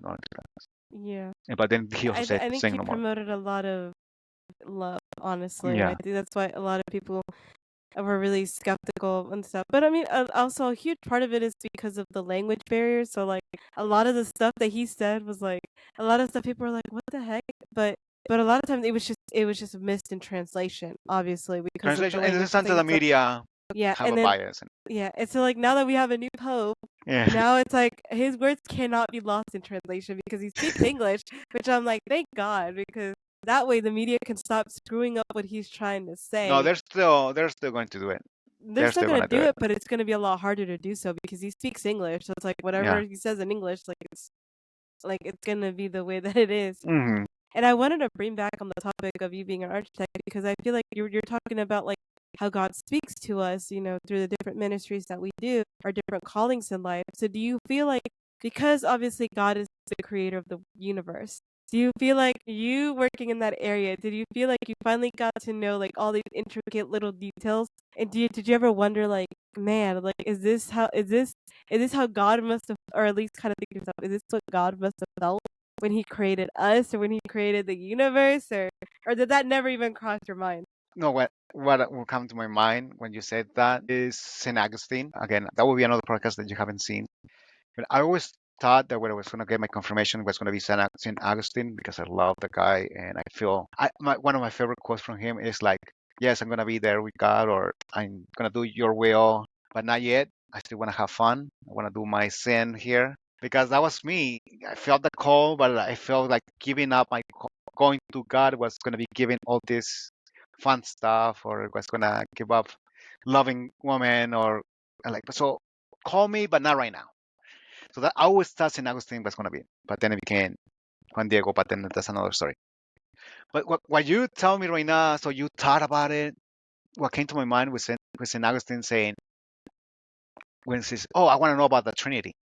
He was a great thinker, and he says, and he was still struggling with that. And then he said that a vision appeared to him, and it was like a boy playing in the ocean by the beach, and he made a hole on the beach, and he was carrying the water into that hole. And then Saint Augustine goes to the little boy. He said, "What are you doing?" "I'm trying to put the ocean in this little hole." So I said, like, well, that's what Saint Augustine was trying to do, trying to understand the mind of God in his little mind. So you're asking me, do you felt it? It's like, wow, no, no, no, no, no, no, by any means of imaginations, no. But now I know why people say, even there's a show they say, oh, I was the architect of this, I was an architect of that. Why architecture is a really strong. People use it like whatever, but it's a really good, strong responsibility in the aspect that you have to pay attention to so many different things in order for them to connect. Okay, but the part that I wish you would touch on it, it's not just the architect having these great ideas, having this knowledge, and I can do anything and everything. And let's say you're my client, and it's me and you, I'm gonna make your dreams come true with this house. And it's not just that. The architect has to follow the code, has to follow the city where they're building. They have to be like, okay, is this allowed in the city? There's particular code, there's this, and then that's kind of again, no, I cannot say, oh, maybe this is where God, this mind was like, is trying to put the ocean in one little hole. But I see why he called me to be an architect and why I'm an architect, and because I am bound to the church, and why my ministry has to be within the Catholic faith. It has to be hopefully not saying anything that contradicts the Catholic Church. If there's anything that I say that contradicts the Catholic Church, I am wrong. I am So he wrong. I kind need of to gave think you about that it. foundation. That's what it mainly was, Yeah, right? this is like you're an architect. So that's gonna I'm gonna explain a little bit right here. An architect, you come to me, you come up with a deal. I want a house. I get drawings, blueprints, and then I go to the city, and the city approves it because of the codes and everything like that. And then I come to you and like, hey, remember the drawings that I show you? Now you can have a house. Why I'm an architect with the sense with through my vocation? Because people that have in why marriage, preparation, enrichment, or repairing, they come with the issue to that. Okay, let me tell you what the Catholic faith teaches. Let me tell you what this and dancing is my blueprint. Dancing is my model. Let me show you through dancing so you can understand it. But I need to be bound to what the Catholic Church teaches, where Catholic faith goes. And then hopefully you can have your what you're looking for. So that's why I'm an architect, because it's not just me, my intellect, my knowledge, what I have learned through that. Like, no. If anything, it's because of the grace of God. And he says, listen to the church. And then, so the pillar and foundation is the church. And what a better foundation than the Catholic Church. Yes. Yeah, so that's I feel like he kind of gave that. He's like, let me just push you a little bit over here on this side Yeah, when it yeah. comes to the Catholic Church. So I think that's honestly that's very very beautiful, Yeah. very So very yeah, beautiful. that's why I say like to other traditions that they have knowledge, they have love, like that. I mean, for me, Protestants, they are the people when the road to Emmaus, when Jesus was on the walk with them. So and then later on they say, didn't we felt that burning in our heart? So that's why there's some for me some Protestants like they're burning for the love of God and they're going out there proclaiming the gospel and in there. So they are in the road to Emmaus. I believe that's where they are. Where are Catholics and the Orthodox? We are in the breaking of the bread because that's when they realize wasn't that Jesus? Or that's when they realize that that was Jesus. When we say we had the fullness of truth, or why we say the source and summit is the Eucharist for Catholics is because it is in the Eucharist. If anything, what I hope to do eventually with this my ministry, bring people there on the outside through dancing, teaching them what I have, the principles, the 4 steps, the 3 steps, the 1 step, to eventually come to the church, to eventually get to the Eucharist. So that's why I say like Protestants, they are in the road to Emmaus. They're staying, but the only problem they're staying in there. They're not getting into the breaking of the bread and actually seeing that was Jesus, because it is Jesus in breaking of the bread. Now we can talk about why Orthodox and Catholics and why I'm Catholic. I can tell you through dancing and stuff. But yeah, so yeah, I don't know where Yeah. am I at right now. So I'm No, no, you're good. I mean, hey, we still got another half hour. So, okay, good, good, good. yeah, so keep at it. So why don't we talk a little bit about let's talk a little bit more about you because I know we didn't get into I what know. you. Yeah, I was gonna say like We went I straight could. into I know we kind of went everywhere, but yeah. let's talk about you. Talk about your like your history, your background. Like where'd you come? Where'd you come up? Where are you Yeah. from, and what do you do on a day to day basis? And just I go ahead. will. Okay, so we have only half an hour, so I will skip certain areas Yeah, like, go and ahead. stuff I mean, because again, I'm telling you, my when I first started talking to people, it went 1 hour, and then I started going like, okay, actually the calling has been this and this. It's becoming like now I can tell you if we why I go was over, born that's in Mexico. fine. I don't Yeah, mind. but okay, but I was born in Mexico City, and then I was. This is my joke. You know the difference between an American rebirth versus a Mexican rebirth. Because the American rebirth was gonna say I was Catholic. I went to Christmas. Sorry, it's gonna be Easter and Christmas, and I came back to the Catholic Church and through that. Finally, because I knew my faith, but I thought I knew it, and then I only went to church on Christmas and Easter. Okay. So, do you know how you speak into a Catholic that's been a river? Because he will say this: I was a good Catholic, but I went to church on Easter and Dia de Guadalupe, December 12th.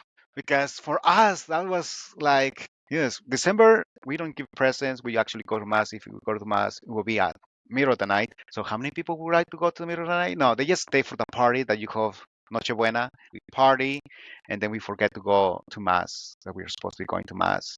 But when it Then comes to December 12th, though, that's when we December go. 12th. No, no, no, no, no, no. You That bring one's mariachi. crazy. You bring mariachi. You go to this. You go to there. You bring your flowers and stuff. And again, and this is why I was born in Kansas City and why I chose Juan Diego because he was calling me. My parents separated, not separated. My dad forced my mom to leave of us, which is causing to my. I went to therapy and find out like, oh wow, I still have this pain in going through that. But even God used that for my ministry. Okay, so again, so my parents separated. Then eventually my mom came to the U.S. She brought us here to the U.S. And then they told me this is what society tells you: be a good person, get good grades, go to a good school and choose a good career, and then your life will be set. So that's again, I love thinking. So I got straight A's all the way right here when I was in the U.S. and in Mexico. There's a joke I told about me. I came math one time in Mexico, and the grades are 1 through 10, and you get a 10, that's a perfect score. So I came math to me, I love it. And I came one day with the report card to my aunt, like, my teacher doesn't like me, but this and this. Why? Look at the report card. She gave me a 10. I do more and to get 11, a 12. She never gives me a 10, 11 or a 12. She only gives me 10s, which is a perfect score. But I wanted more. So that's the part like, okay, Oscar, like, take it easy. I mean, it's only 1 through 10. So when I came to the US, I had that drive because I love learning. I passionately love learning. If there's something that you're gonna teach me, okay, well, I want to learn. I want to learn. So I got straight A's. So I came to the a private university right here at USC in Southern California. So private university, scholarships, and again, because the students. So and then choose a good career. That's what people are telling you. Architecture is a good career. If I tell somebody, oh, I'm an architect or something, they're like, oh, wow. So I'm doing what everything that the world has telling me. And then I graduate in 2008. That's the year I graduate, which is the year where the economy went down. And I read an article that it was the worst major to graduate. That was the number one major, like the worst one, because it was construction. And then you don't need architects and that. And then that's where I was like, okay, God, I thought I was doing everything that you told me, being a good Catholic, remember what type of Catholic I was. Only going to church, but I thought I was a good Catholic. I was a good person. I went to good school. This and you said that my life was going to be set. And then I got the answer. Did I say that? It was okay. What do I like to question everything. Again, he's not talking to me, right? So like, no, actually, he did not say that. The world said this. So where does God want me to do? So and then I started. But what is one of the problems that right now some people see like, oh, okay, university is broken, blah blah. No, I love how they introduced me or the introduction to the university with the not commencement, but the first speech that they gave us was if you're having think that university is going to be the best years of your life, you have it wrong. USC is going to be we're going to prepare you for the best years of your life. We're going to give you the tools to know how to do that. We're going to do that. So it was not a place where I was going to have the best time of my life or where my golden years is going to be there. It was like, no, we're going to give you the tools so you can go and start it. And you can say that it was here.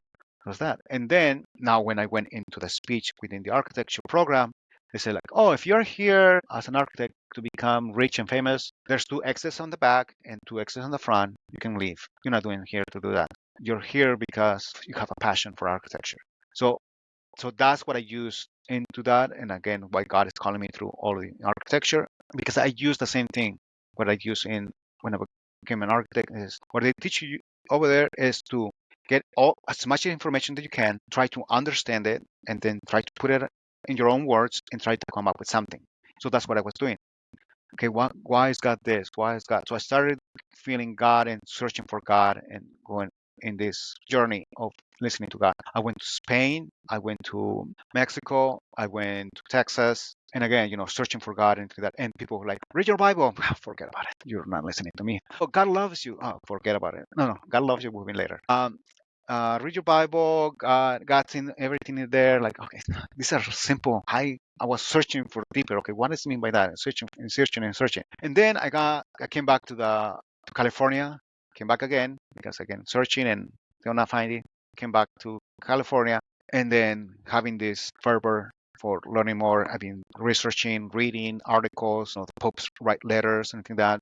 Some of the letters that I read was letter to the artist by Saint Jean Paul. There's many letters that was reading, but those were the ones that became really impactful. And then Benedict wrote another letter that says, how do we? He was more focusing on Vatican II, and then he was saying what was the purpose, and then kind of he says we need to keep tradition, but we have to evolve it in a new way. So keep it moving forward. We cannot keep tradition and stay in the tradition. This is why I'm not Orthodox, and keep it there. We have to keep it moving because God is not dead. Well, that's why one thing that we talk up within the Protestants and why we have the other books, because okay, he stopped there and then Jesus came. Like, no. Those books show us that God was still working through Israel and Jesus was not that. There was not a break where there's breaks where God is silent, but he's still working. But again, so that's kind of where I was in this journey in Do reading the you feel letters. like do you feel like what you did like an architecture and all that, do you feel like that also has helped you with what you're doing now, especially with Yes, your no, ministry through that's the whole dancing? reason. That's why I'm an architect by this, and that's why what I kind of saying in what the idea college that prepare me to be an architect. Because some people say, "Oh, how did you wanted to be an architect?" Oh, very easy. There's the SATs, and then there's choose a major. When eeny, meeny, miny, mo, and then I stop in architecture, and I thought, oh, I think I have an uncle that's an architect, and architecture sounds cool. So let me circle architecture. So did I knew exactly that I went to the stuff? Was my passion? This is where I'm kind of says, but I now know why God used it, architecture, and why I went to kind of university to that, because he was like, okay, I need you to be an architect. Then we go. So then again, I, I'm searching for God, but then I'm searching for a job. I went to Spain. The reason I'm sorry, I skipped the part. So I'm going to Spain because I'm thinking there will be job in Europe. Like no. Okay, maybe there will be jobs in Mexico. No. Oh, there will be jobs in Texas. Job within architecture. So I'm looking for God and looking for my job within architecture. But at the same time, searching for God, I'm doing what I learned from us in college. Read, but not just read it, understand it. What are they trying to say? Put into practice. Why do we have these two theories of monolith, Molinism and Thomism? Try to not just this. You can write an essay and do that, same way. But what does it mean to you? Can you put it in your own words? Can you put it in one sentence? What's Molinism? Can you put it in one sentence? What's Thomism? I can do it, and I can do it through dancing. Again, that's what I'm saying. Like, where God is complementing that. So I can do it in one sentence, and I can do it in one sentence. Now, what's your opinion about these two? Which one is correct? Which one is right? Oh, actually, I have a theory that I want to mix both of them, and I can do it in dancing. Again, that's this. So I'm going through this research, not only just reading and stuff, but actually, what is the intent to do it? Because that's what you're trying to do in college, write an essay. Don't just tell me what you read. No. What is the intent? What is the purpose? What is it telling you? Have something that's going to be doing that. So I'm going through all of this and at the same time doing the job. And then, so I have this passion. And then I come back to California and then realize I haven't done my confirmation. Oh, yeah, I need to do my confirmation, realizing, again, this where are you at? Again, my mom left. And then, so we were kind of being raised by my aunt, poor aunt, having 6 kids coming to her. I know, but at the age of 32, having 6 boys, and you have 2 kids already. So imagine, like, these are not even my kids, and I have them. So I don't know what to say. So again, she did, but she did told her faith was good. So we still went to church and like that. But confirmation, we did first communion and everything with her, but confirmation, that's something we skipped. So I realizing this, so like, oh, I'm talking to people, I'm talking to priests, like, hey, you need to do your confirmation. Well, in confirmation, that's when you get gifts, and that was when the first thing started to come in. I can start connecting things. I'm not sure how it is happening, but I start connecting things, dancing. It's not there yet. My ministry is not there yet, but I start connecting things where, like, I can put this like this. I can explain it to people like this, and then people start saying, "Have you considered being a priest?" I don't know. I don't know.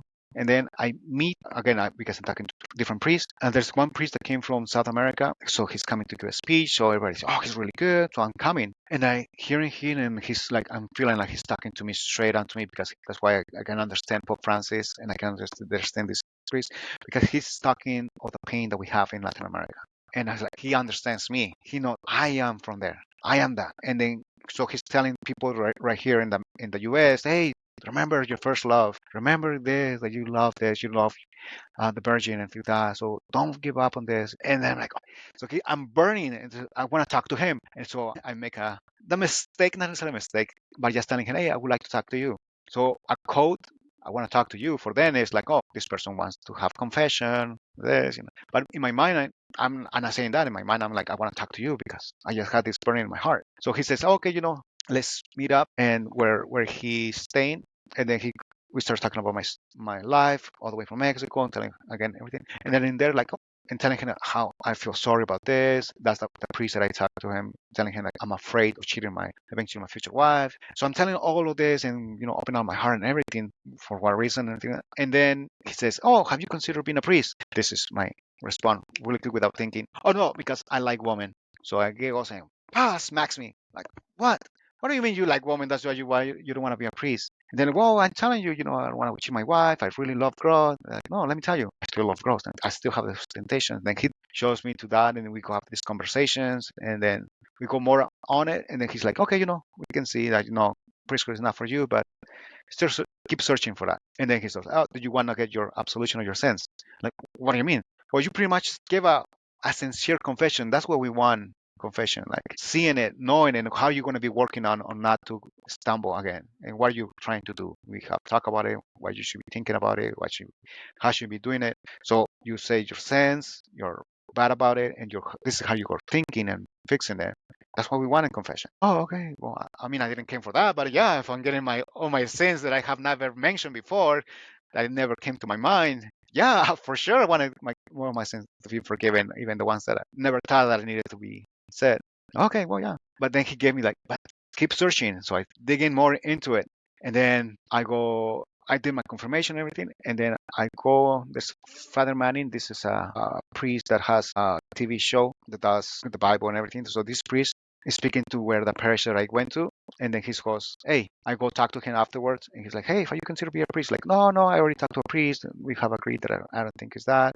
I mean, I want to look for a job, want to do architecture, and I think that's what he's calling me. But I'm really in love with our faith. He's like, oh, architecture, looking for a job. Have you considered being a brother? Like, brother, what is that?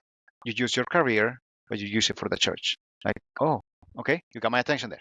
So what does that mean? So he sent me to a college where they do kind of seminarians to do that stuff, so I can get more into that because I'm like, okay, yeah, maybe me going to Spain, going to Mexico, going to Texas, searching for a job, that's not what it was. It was searching for God to use my career. So that's where I went to Texas. That's where I went to Spain because it was calling my career. So that's what it is. God is calling to use my career for the faith. So I go over there, and then once I'm over there in I think it's Indiana, don't quote me on that right now. But I went over there and I talked to the headmaster and said like, oh, we see that this Farbor, we were pulling people from parishes to come to do that stuff, but you're here.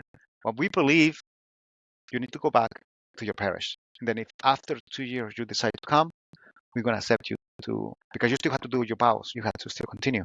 Like okay, and then so I go back to my parish, and then that's when and say, oh, but and go help your parish. So I go back to my parish and talk to the priest, but then I tell them, and then the priest is like, oh, I was praying to start the ministry for young adults, and I wanted somebody, and you come the next day. I guess my answer was answered really quick. Okay, well, take classes, take classes, and then go to the cathedral. That's where they were taking classes, so you can actually get certificate that you have taken the classes because you have to be teaching what the Catholic Church teaches, so you need to have a certificate. So okay, so I'll go take classes and then come back, okay, have my certificate, and then okay, start teaching the young adults. Then I start teaching the Bible and this, and then that's when, and this is through 2 years going on, and then that's when the girl comes in asking me, hey, I'm struggling with this Bible verse, woman submitting your husband. They're like, okay, let me tell you through dancing. And then I started teaching the Bible, the Catholic faith through dancing. Like I can connect everything through dancing. That was that connection that my confirmation gave me, like connecting things. It was building up and everything like that. And then and then the ministry happened. And then I started teaching the Catholic faith. I was thinking, oh, I can teach the Bible through dancing. And that's what I always thought. And that was what I thought what the ministry was all about. Teaching the Bible through dancing, the Catholic faith through dancing. And that's it. That's what it was all about. And then, but I'm within the 2 years where the priest, where the headmaster told me, like, take 2 years, and then if you go and gonna come back, so you can use your career for the church. Like, okay, I think that's what God wants me to use my career for the church. And then when it's about to be 2 years, I get a job offer in architecture. I'm like, well, let me take it. Maybe because maybe it might not be that me be go to the seminary. Maybe I do have to do that. But then I still have time to be like, I did architecture and I did not like it, and then for sure I can do it. So I take this job position, and then they're switching priests in the parish that I'm at. They're switching priests. So there's a new priest coming in. I started working. I haven't had a time to talk to him. Like, hey, this is what the ministry about. It's just not dancing. It's actually teaching the Bible. But he just heard from somebody else. Oh yeah, yeah, that's the ministry. That guy that teaches dancing. So he asked me, hey, I need you to come in during, before, at that time, again, I am not working, I'm unemployed, so I have the time to do any time. So I now start working. So, oh, I need you to start coming in early on. Like, I just have a job right now. Can I meet you after work? Like, no, you have to be. Can I meet you in the weekends? Like, no, I need you in the days because if you're going to be the minister for young adults, I need you to be here, which is understandable. He wants it to be there. It's like nobody comes during the day. They always come afterwards. And like, no, I want to be able to talk to you. I want to do this. And I was like, okay, maybe it's the 2 years are coming up. I'm getting experience in architecture, but I will tell you a little bit more. I'm going to be getting this job. Maybe it's not the ministry, or maybe the ministry needs to stop now here so I can probably go to seminary or architecture. So maybe I need to give up this part. And then because the priest saying like, if you're not here, you're not going to be in charge of the those ministry. Like, okay, well, I had to follow what the priest says is his parish, and maybe I, if I eventually leave, he's gonna actually need somebody else. So maybe right now it's better that it happens. Okay, well, sorry, I will not be able to head in the young adults ministry. Okay, go ahead, find somebody else. Okay, so that's the part. And now on the part of the architecture, when I go, my first assignment, like, okay, go to this project, go measure it because we're gonna do reparations to this. We're gonna be working on it. And I go like, oh, this address looks familiar. And I go over there and it's a church. It's where I did my confirmation. It's where I went to take my classes. The same church where I went to do my confirmation, the same church where, oh, you need to go take classes to do the stuff. It was the same. It was those same rooms where I was taking those classes to become the young adult minister. It was those rooms. Like, I know these rooms. I know this. So I'm like, oh, wait. So I thought God was calling me to use my career, but it had to be through this, and I had to give the marriage life because you do have to do the vows of chastity, poverty, and obedience. And I'm like, so I don't have to give up marriage because I can still use my career and within the church. So I can still work with church. I can use career. I can get married. So okay, God is wanting me to do this, man. But that ministry was cool, was fun, and I love teaching the Bible through dancing. It was fun, but I guess it's not gonna happen. But okay, and then I going through the married life. Oh, sorry, I went jump into that. So okay, so I'm not going to that seminary anymore. My answer has been said. I got my confirmation.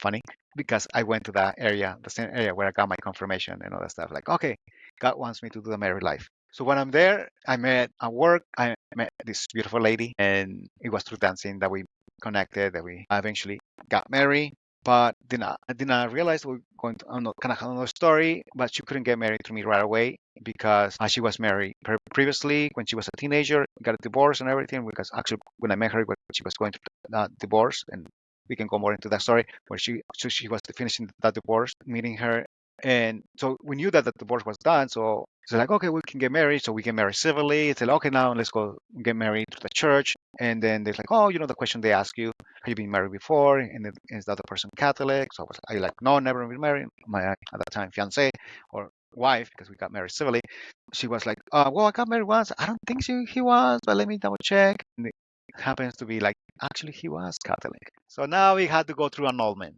Now we had to go annulment, and then it's going on a couple of years. Then COVID happens, and then, but again, and then we finally go to another parish. We are able to get married. But throughout, it has been when I get married, like, hey, or now, how about my ministry? Sorry, when I trying to look for somebody, how about my ministry? Oh, when I find somebody, I will have time for that, for the ministry, and then or get somebody. Oh, once I get married, I will have ministry. Once I have kids, I will start the ministry. Once I have a house, I will start the ministry. Once I get a car, something like that, because all the kids that we have, I will start my ministry. Now I have a car. Once I finish paying the car, I have the ministry. And then we do finally get our um, the certificate saying that her enrollment was approved. And then we get finally are able to get Eucharist. But the sacraments give you the graces into that.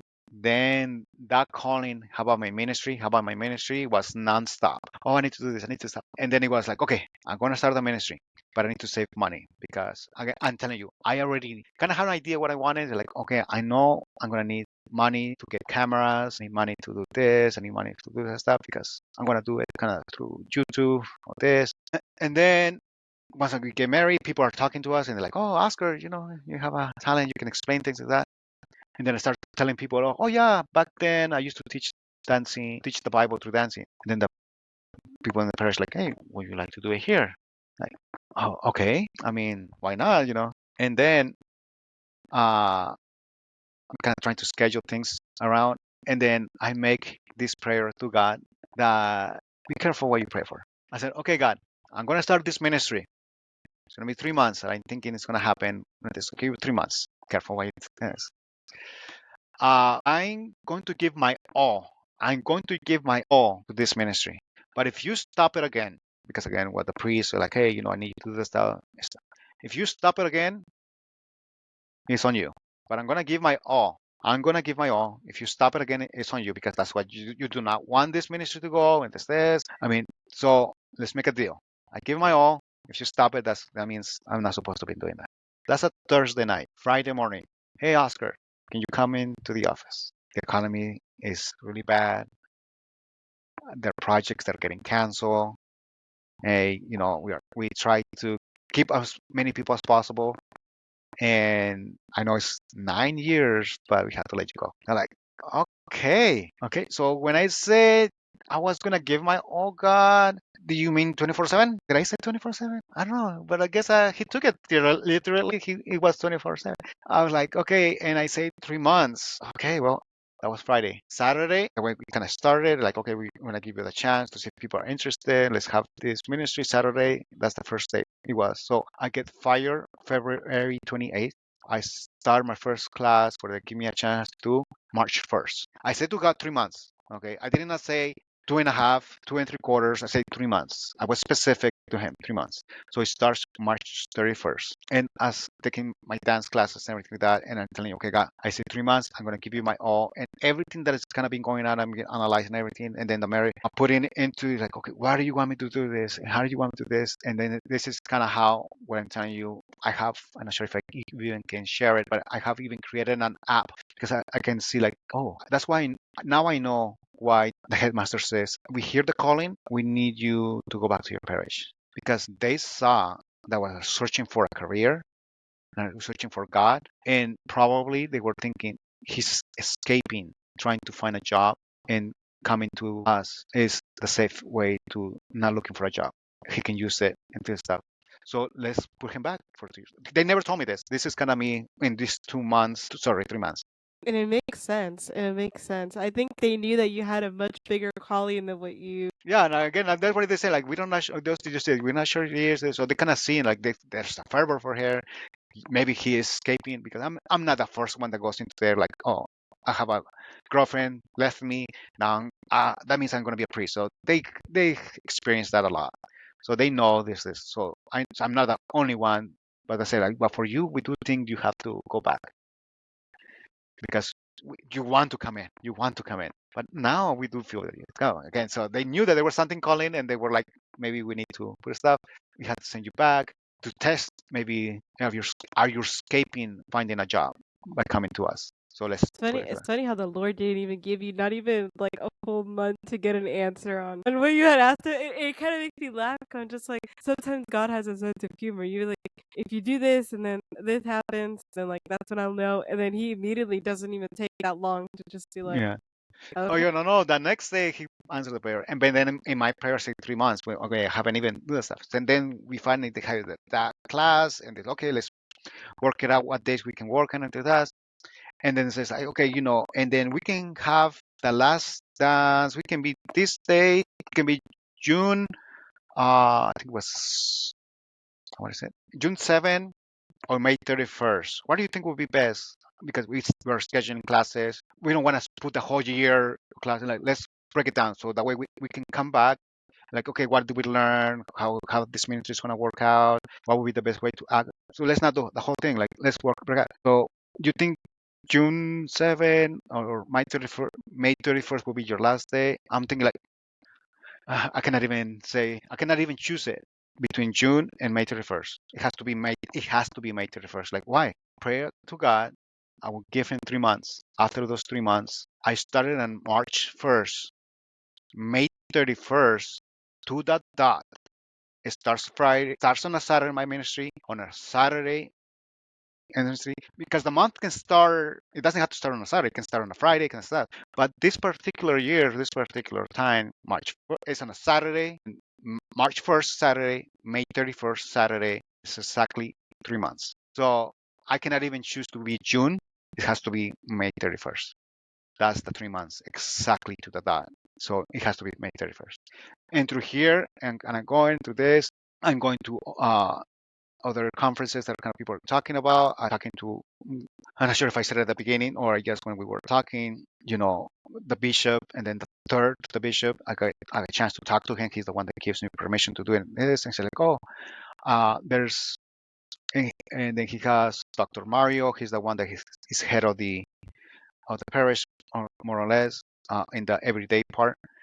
But he used to be kind of the diocese in charge of marriage ministries, and so he was there. So because he was part of the bishops in charge of that, so he got national exposure what other bishops were doing in the nation related with marriages. They have to go training and have to talk to see what's going on, or in order to get grants. So he got knew about marriages and that.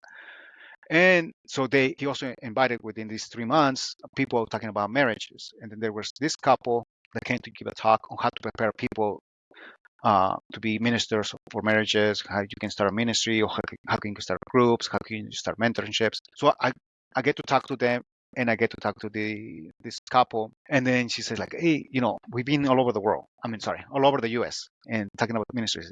I see that what you're saying, eh, where you in this kind of is refining that it's not, my ministry is not just about talking the Bible. No, it is precise. Now, why I needed these 3 months and give it my all, because I was so much into what did you train me, because he wanted me to define exactly where this ministry is going to be going. That's what I'm telling you. I know what I want, what I need, and what I want to ask for people, and how do I need to do the stuff. Because through these 3 months, I could not have done it if I was working, and because I had to have responsibility for work. So I was all in, and then my wife, and this, my marriage, and this is kind of where it goes. So it's not just talking about the Bible. It's this. I get to read Pope Francis' letters, the ecumenical pathway to marriage. That's like, this is Pope Francis was talking to me. He wrote that letter and this stuff to me, and that's how I feel it. We need to have a program where we have marriage, where we go all the way back. People are like, wait, you're gonna make marriage longer? People are gonna get discouraged. People are already not wanting to. And then to me, what he's telling me, like, not only because they were saying like, okay, 6 months, you want to make it a year, want to make it, and Pope Francis, he didn't give dates. He didn't say this is what you need to do. And that's what I'm saying. I want to talk to Trent Horn because, like, I can understand Pope Francis because his letter is like, no, he's not saying do 1 month. He never mentioned a month. He never said do 1 year. He never mentioned this. He never said do this. He never mentions that. He's telling you, and what he's telling me, he wants my ministry. It's all the way for when kids can learn how to dance, they can learn about marriage, meaning principal things about this is my body, this is your body, self-respect, this is encouragement, not being self-doubt, and what is to be a community. And again, that's even little kids, teenagers. This is what it is. And then marriages. And then that's when it became like, okay, so my ministry is not about the Catholic faith or teaching the Bible through dancing. It's about preparing, enriching, and repairing marriages. And I need to have an app. An app, I'm not sure if I can even show anything like that.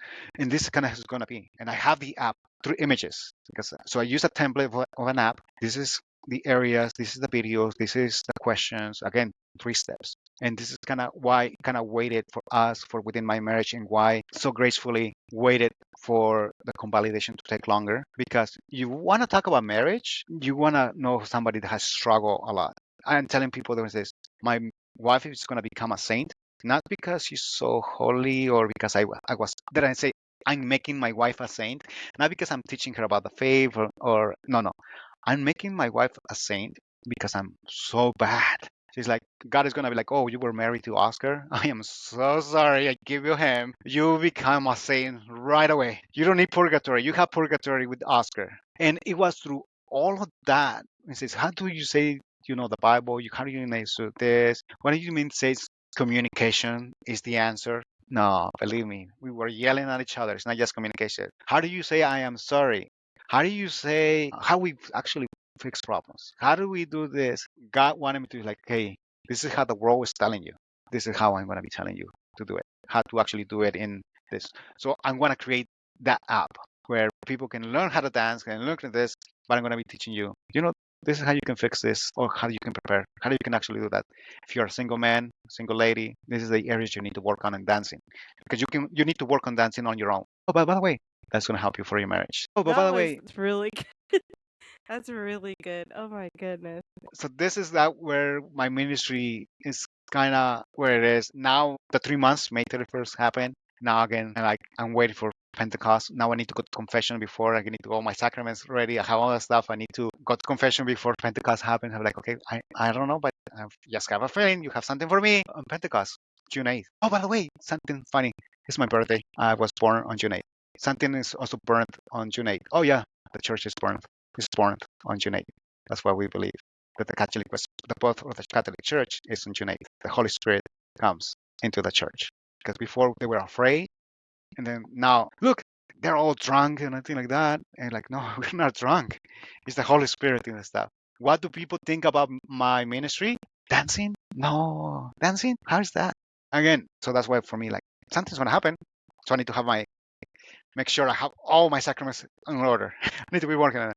I'm just say far-fetched or anything like that. Maybe and for that I have, but I'm being prepared myself. Kind of like what I'm saying. Do you As a feel like single person, do you feel like the people who maybe are a little skeptical at first with their ministry, do you feel like once they actually start like participating in like the things that you do and all that, do they come out and they're like, oh, like it wasn't anything like I imagined? but I'm not sure if you pay attention to what Eric, uh, the podcast before Yeah. we were talking about. He was a skeptic. Hey man, because I came to him like telling him, hey, what would you say if I say I'm gonna teach you how to dance? And he came straight on saying like, hey, I'm gonna be straight on to you. I mean, very orthodox. I like my faith. I want to this. I don't want to deviate for something. I used to have this life when I would party and things like that. Again, he's not. His heart is for this. It's like, okay, can I share just me and you right now in a conversation? Can I share what I do, how I do it, and through that? And because I knew where his heart was, like, okay, believe me, I can teach the free grace, free will, and how is that with God knowing everything. How does that work? We have two theology that are accepted by the Catholic faith, right? We have Thomism and Molinism. Well, I can teach through dancing and through that, and then I'm teaching, okay, this is woman submit to your husband and through this, well, the Catholic faith, and then, oh, the Catechism says about this. There's a letter from the Pope on this. The Catholic Church through history has done this. So like, oh, okay, I see. Again, because it's not that he was like, it's just like it is something different, something Yeah, new, yeah, because and you it's don't you hard to don't put it. really yeah, you don't really see that. So that's why I think he was a little skeptical about it. Hmm. Especially if anybody knows his background in the store that he grew up in, like you would understand why he would have his doesn't Yeah, make him a yeah. bad No, no, person, you understand why he no, has no, no, his no, no, no, no. you That's know. what I said to him, like in this, Yeah. and that's what I said. And then that's why when my talk to you is way different than the one I have with him. And then if you Uh, get to listen to the one with Celos, then it's different than the one I talk to him because he's a man, single man. I make my talk to him specifically within what I was telling to him because I know that's what I'm saying. Like I'm not saying against that, and that's what I say when I talk to that Dr. Mario and then the lady that came for marriages preparation. And this is the reason I'm saying like they were all over the US and they're saying like, hey, it is different. Yours is completely different, okay, than any other ministry that is going around there. You're gonna have a lot of struggle. You're gonna have a lot of struggle because it's like, all right, so I do have a lot of struggle talking to people to podcasts. Like, hey, give me a chance to talk to you stuff because I do want to do the stuff because again, I do want I say like I want to create this app, but I do remember part of the story was like I need to save money because I need to buy cameras and mhm. everything like that, and then I make that prayer like I'm ready, I prepare myself. Well, part of that, me God was like, no, I don't need your money. You saving money because of this? I need the money that you were saving for cameras and this because I'm gonna put you as unemployed. You're gonna be unemployed, so I need you to have that money. I'm prepared for that because I graduated in 2008, so I know architecture comes down. So I had to be prepared already. But money, I was saving money because of the ministry. So I had money already saved for the emergencies, and I was saving money for the ministry. But God was like, no, I don't need your money. That money is going to be for your family. So you can have extra protection for within your family. Your ministry is going to be another way. And that's why I had to, because I was thinking, I have to do it on my own. I can do my own YouTube. No, no, no.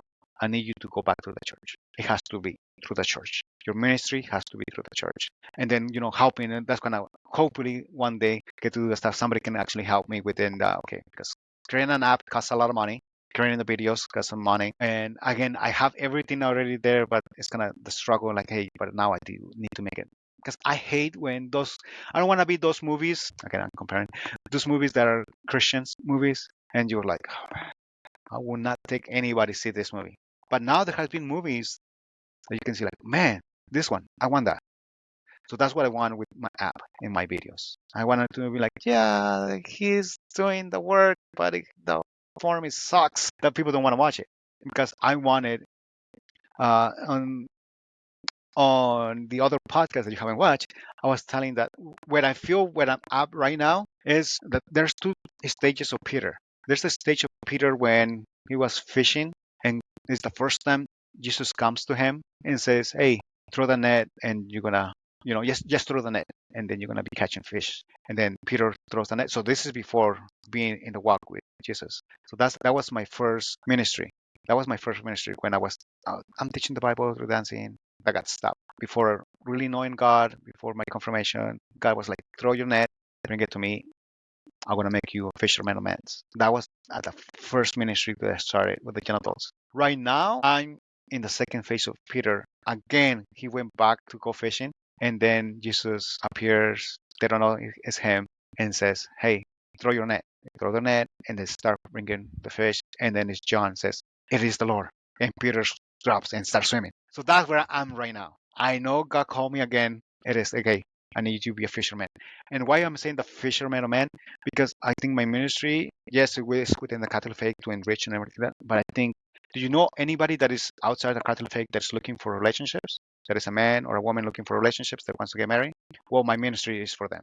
If they're not if they're looking for someone who does that, hey, these are some tools so you can become a person and you can find somebody that you're gonna love. But by the way, I'm gonna be telling you things about the Catholic faith, but you're gonna be learning practical steps to help you to dancing, and then it will help you through that stuff.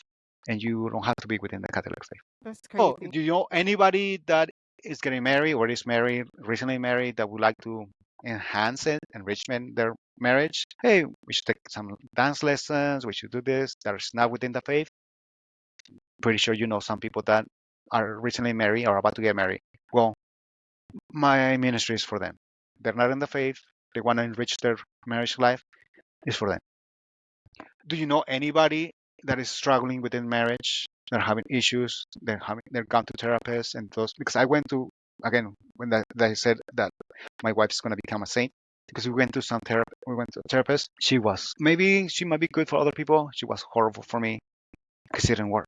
Until I found a particular therapist that was like, you need steps, you need this, you need structure. Like, this is like dancing. You can break it down. This people learn to breaking it down. People learn to do this. Oh, I can teach how to repair marriages through dancing in a way that they're going to enjoy a little bit more than going to a therapist and things like that. So if you know anybody that is not within the faith that wants to work on their marriage and doesn't want to give up on their marriage, just give up one more try. Let's try.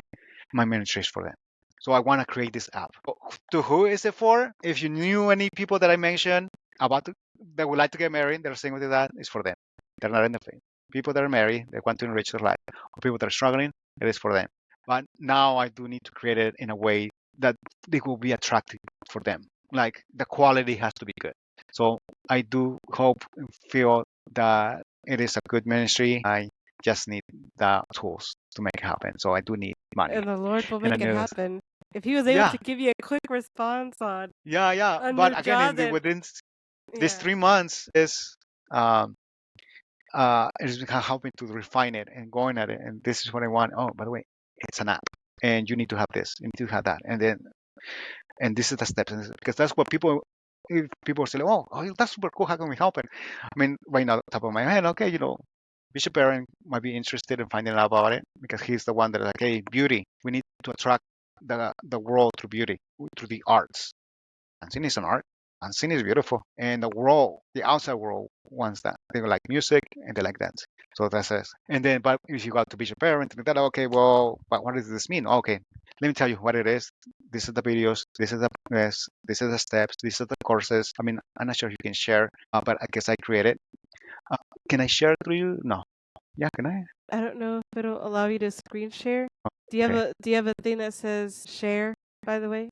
Then it should say screen, and I think it should allow you to Okay. share your screen.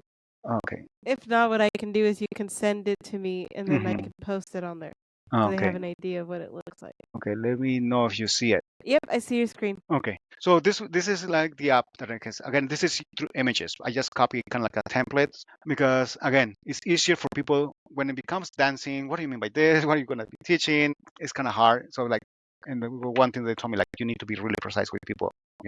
Okay. So again, so this is kind of like my app. Kind of like a set of the size. Like okay, welcome. Let's say I'm the one getting this application. Welcome, Oscar. Okay, these are upcoming retreats because I want to see hopefully great retreats where, hey, come to learn how to dance. And by the way, you're doing dancing this, but I'm teaching all this. So people can get interested and then learn more about it. And then suggestions for you. When talking is not enough. So what are the things I can do? Which is kind of becomes really obvious in marriage preparation or it says, oh, okay, yeah, we have this struggle. I talked to my wife and it seems like we're not listening to each other. Okay. Or validating your partner's perspective. And then right have, okay, how can I explain that through dancing? But then the whole goal is the biggest problem men face today. We don't have accountability. We don't have a partner. We don't have an example. So I go through this example through dancing, and then eventually you're gonna find it out. This. So again, this is app. Okay, like okay, I like this one. Let me click on suggestions. Like you click on suggestions, like okay, oops, I need to work on this. When talking is not enough. Like, oh, I like the video, or how about this? Validating your partner's perspective, and then and then you're gonna be clicking through videos that are gonna teach you certain things. Like, okay, let me go back to the screen. Let me hook. Oh, there's courses. Oh, okay, courses. Marriage 101. Validating your partner's perspective. Again, you can have different courses. Oh, let me click on this one. Marriage 101. Marriage 101. Oh, okay. click on this one, Marriage 101.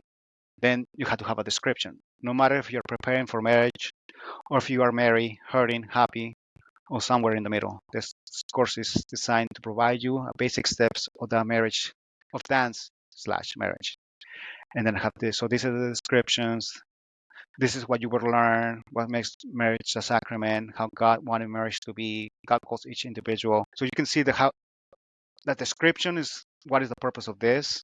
Okay, let me click on the overview. Oh, God Himself is the author of marriage. But then on this one, it's going to be like, for example, let's say salsa. You're going to be learning salsa on these particular steps. So I kind of created a video. That's why I have a QR code in it because I need to kind of show an example. Like, oh, let me actually now begin into it. I want to learn how to dance. This is the basics. God Himself is marriage. Oh, that's an interesting title. And then on here, you click on it and you start your a lesson of this is dancing, and then God Himself is the author of marriage. So I'm gonna be teaching the basic of salsa. And so I put a QR code just in case people, because I wanted to actually see it, so they can actually see the dance steps. Like, oh, I am learning the dance, and this is what I'm supposed to be learning. Learn how God wanted marriage to be, and how it is preparing us to be in eternity with Him. Like, oh, so I learned dancing, I learned my dances, and throughout there, you're gonna be learning this whether it's the Catholic faith. So at the end of this video, you're gonna have that, and then like, what is this? Connecting questions, like connecting questions. You can click on it. Okay, God Himself is the author of marriage, and then I have the descriptions here, and then wow, sorry. And then there's oh, I need to zoom in on this one and make it bigger. Okay, but there's areas, the points, the Bible. Here are the Bible verses they're going to be using. Here are some, for example, here are communication reminders that will help you through your marriage. So you can actually print it or you can just have it in your app. Now, be intentional about setting time aside for time to talk and share with one another. In the original marriage, God was among them. He was there. So these are the points that I want you to think about it. Once you finish the lesson, if you're struggling with marriage or something like that, you're gonna be using this one. Okay, connecting questions. What does it mean to you be present and setting time for the dance in that relationship? Like, to me, setting time for the dance is like we have to make a schedule. We're gonna be dancing Mondays and Wednesdays, me and you, me and my partner. Okay, that's for dance. How about for relationships?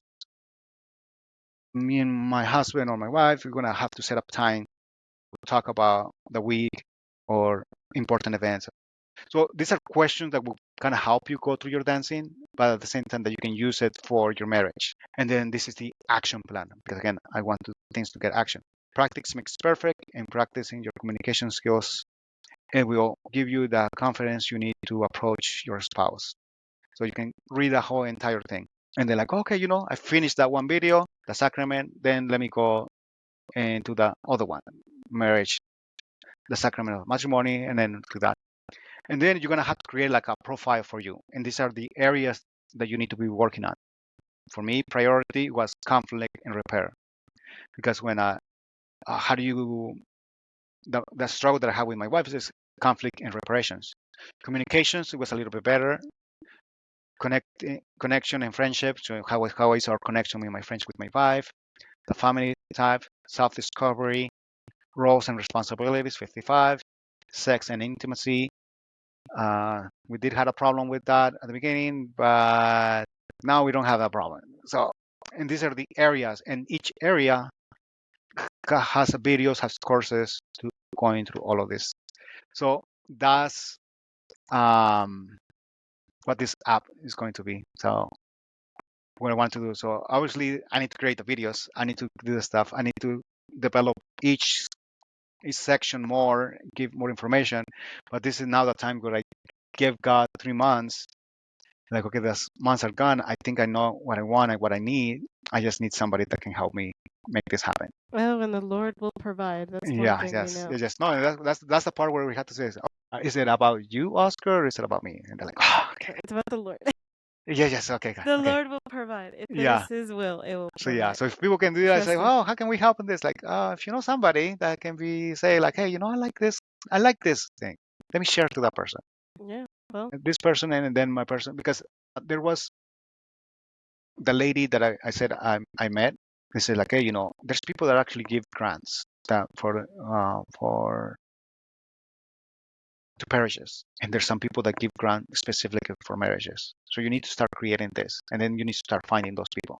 So if you know somebody that can help with the grants or anything like that, and like, hey, pass along this video. Now I actually created the app to show, because imagine me telling you this, I will lose you. Like, what do you mean an app? What do you mean Yeah. you're gonna click here? But And what do now you mean? it's yeah. Now it's a lot better because we have a visual of what you're trying to do. Yeah. So it was super hard first, just telling people I'm teaching dancing and the Bible, marriage. That by itself was difficult. Now trying to convince people I actually have an app, and this is how it's gonna work. People were like, yeah, you lost me in the first. And so yeah, so I'm not sure actually how to stop sharing. Oh yeah, right here, stop sharing. Yeah. There you go. Yeah, So yeah, yeah. so So now do I believe God has a purpose for this, that He wants to? Yes, and actually I haven't even tell you the why. The why is this happening? Because I told you the because how. God is good. I mean, that's the best explanation. I'm telling you that I hate simple answers. So that was one of the answers that I hated. It's actually this. If I was to ask you, describe sin to me.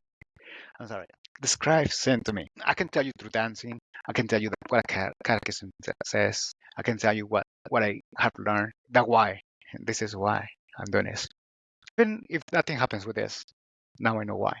And this goes back to my story. Oh, now I know why it happened with my dad, my mom, my marriage. That sin of my dad got passed to me. So I have that sin. I noticed it when I said I don't wanna cheat on my wife. But there was another one, which Latino family. We have this rage and we don't know how to fix it. And my wife was like, Oscar, I cannot complain about you providing, but you have to do something about your anger, or else I cannot be here. So I went to therapy. This therapist was like, come on, man. We said we have an issue with anger. And she was like, oh, yeah. We could talk about it. Eventually, we're going to talk about it. We never came to actually. Finally gave me some questions. Why do you think this happened? And it was like a waste of time for me, maybe for somebody else in my work. And then do I actually find this is kind of where this app is kind of based on? Find a therapist that was like, no, these are the steps: conflict repair, communication, connecting, family, self discovery, roles, responsibilities, your sex, your intimacy. You need to work through your whole person through this. And these are the steps. I was like, finally, I love my wife, but I did not know how to do it. I have all this machismo, and I did not want to lose my family. But it's not just there. That sin doesn't stop. You have to make it stop. And I start noticing it on my son, on one of my boys. He has that anger, doesn't know how to control it. So I'm going to be teaching all of my kids how to dance. So even if it doesn't happen, where this app does not work, I'm going to teach my kids. So That's the the most sin important thing. just stops on me. Yeah. It's yeah. You can teach your kids what you weren't taught before and the things that you know now, which is I think is beautiful because not many men are willing to step up to the plate and do that. A lot of people realize, and unfortunately it does happen in Latino families where, sometimes the dad just doesn't realize, that hey, maybe I need to be teaching my kids more, but I also need to be stepping up more as the head of the household, and thank you so much for sharing that and for getting vulnerable with us. I mean, it's honestly it warms my heart to see when people are able to talk about it because not many people are. So I Yeah. really do appreciate that, and I No, really do but appreciate I you opening up. that part that it says, and now why no, that's why the difference is when people say your answer when I ask why is the why, and your answer was like it bothered me because it bothered me. Like no, why God, why do you want me to do this? Within those 3 months, it kind of gave me like, hey, you're still having this struggle within your family that you have never resolved. Yes, you have come to therapy, but you're still working on it. And then it's like, hey, this, and then made me realize it like, hey, your son. So my first ministry is my family. That's The the most second important ministry, one. the second ministry is the one that I'm doing. So again, if it doesn't, I'm giving my all. I told God, I'm gonna give you my all. So I'm an architect because of that. Because Yeah. I ask why, and I don't like simple answers, and I want practical things. Tell me practical. That's why I'm saying like I can tell you what sin is about, but this is what sin does into your practical everyday life. And if you don't stop it, it's gonna continue to your kids. That's true. Amen to that. So Yeah. so Thank yeah, you so that's so what much. So that's why I hate simple answers when they're like, oh yeah, God loves you. Like, don't tell me that. I want a one that I can actually work on it, practical, and this, and I can do it through dancing. So Or, so yeah, well, so that's what yeah. it is. And sorry, taking so much over your No, time. no, you're fine. You're fine. You're fine. I actually do appreciate it. I'm glad we went a little bit longer because I think this is what it's meant for, honestly. So I'm really glad that you're able to share your story with us and get Yeah. deep down to. And I love the way that you explain things. It for me it seems very practical because I'm the same way. Like I need something like step by step, or else I'm not gonna like Mm. get down to it. Y- So I really do appreciate that, and I Yeah, because appreciate you there's sharing your knowledge. yeah, no, because the aspect, like, everybody kind of say you have a goal. This is the part where it's like, oh, I have a goal. I have a goal of making this app. Oh, I have a goal on this. Like, okay, good. Have that goal. But then you have to break it down because we are humans. We need to not just, again, what if something happens to me tomorrow? Again, so don't have this goal. So there's the part where people say, oh, it's contradicting that it says, yeah, no, why you're saving all the guy that was saving all that grain in this granary, and then you're gonna die tomorrow. And what are all of this for? You're saving all this for what? But then there's the another one Bible verse that says, hey, foolish is the man that their foundation is nowhere to be that. So wait, so do I prepare or do I not prepare? No, you have to do both. You have to set that goal. You have to do that stuff, but you have to break it down in a steps that are on the everyday life. On the everyday life, like, okay, what am I gonna be doing today? I'm gonna get married. I'm gonna find that person. Like, but what are you gonna do today? And break it in a small step that you can say, hey, I did that. Actually, I am not there. I have not found my wife. I have not found my husband. I broke it down so much that I can say, but I did this one step. Okay, I did one step. Tomorrow, I will do the next step. So that's why I have this app or this stuff, or I have this that I would like to do it because I want people to do and say like, hey, there's something that you can do today. How about that? Whatever situation you are, if you're married, if you are new to marriage, or you're looking for marriage. So preparing, enriching, and repairing. Yeah, that's beautiful. Thank you so much, Oscar. Thank you guys for people watching for this episode. It's really beautiful. I'm very glad to have you on, Oscar. Was a No, beautiful conversation. I'm really glad that we got to do this. no, I'm thank you, really appreciate it.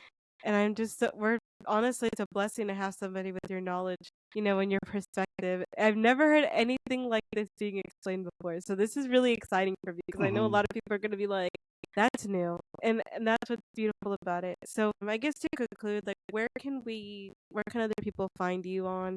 Do you have any other social medias that maybe you'd like to share? Yeah, no, I mean, like I said, it was 3 months that I'm saying, okay, God, where you want me to test. I do need to create a web page. I do need to create. Right now, I started kind of like a YouTube uh, channel, which is the Verbal Motus. And this is the reason I chose Verbal Motus, not the word motion, why I chose Latin, why I'm wearing black. I would have, again, God is like, I need to do this, I need to do this, I need to do that.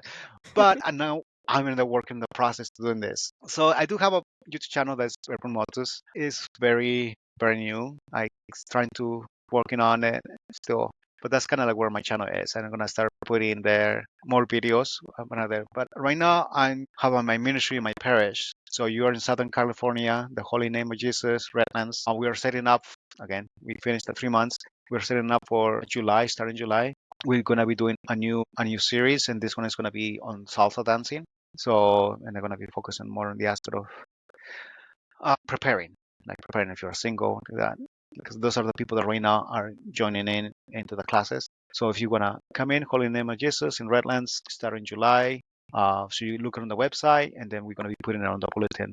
I believe it's right now the dates are July, not the first week of July because that's gonna be July 5th. So nobody's gonna show up because everybody's on traveling.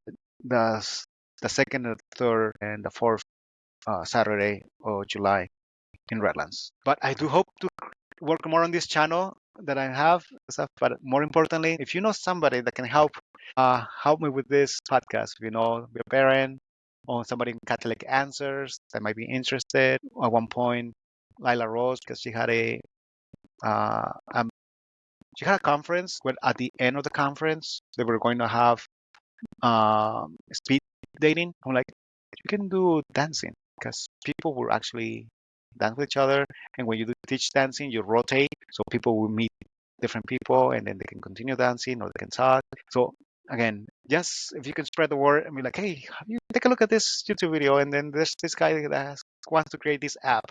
He needs help. But So you know, yeah, good thank people, you. I Yeah, yeah, yeah, definitely encourage it yeah. as well. Thank you. That's what I will. It Yeah, no is. problem. Thank All you. right.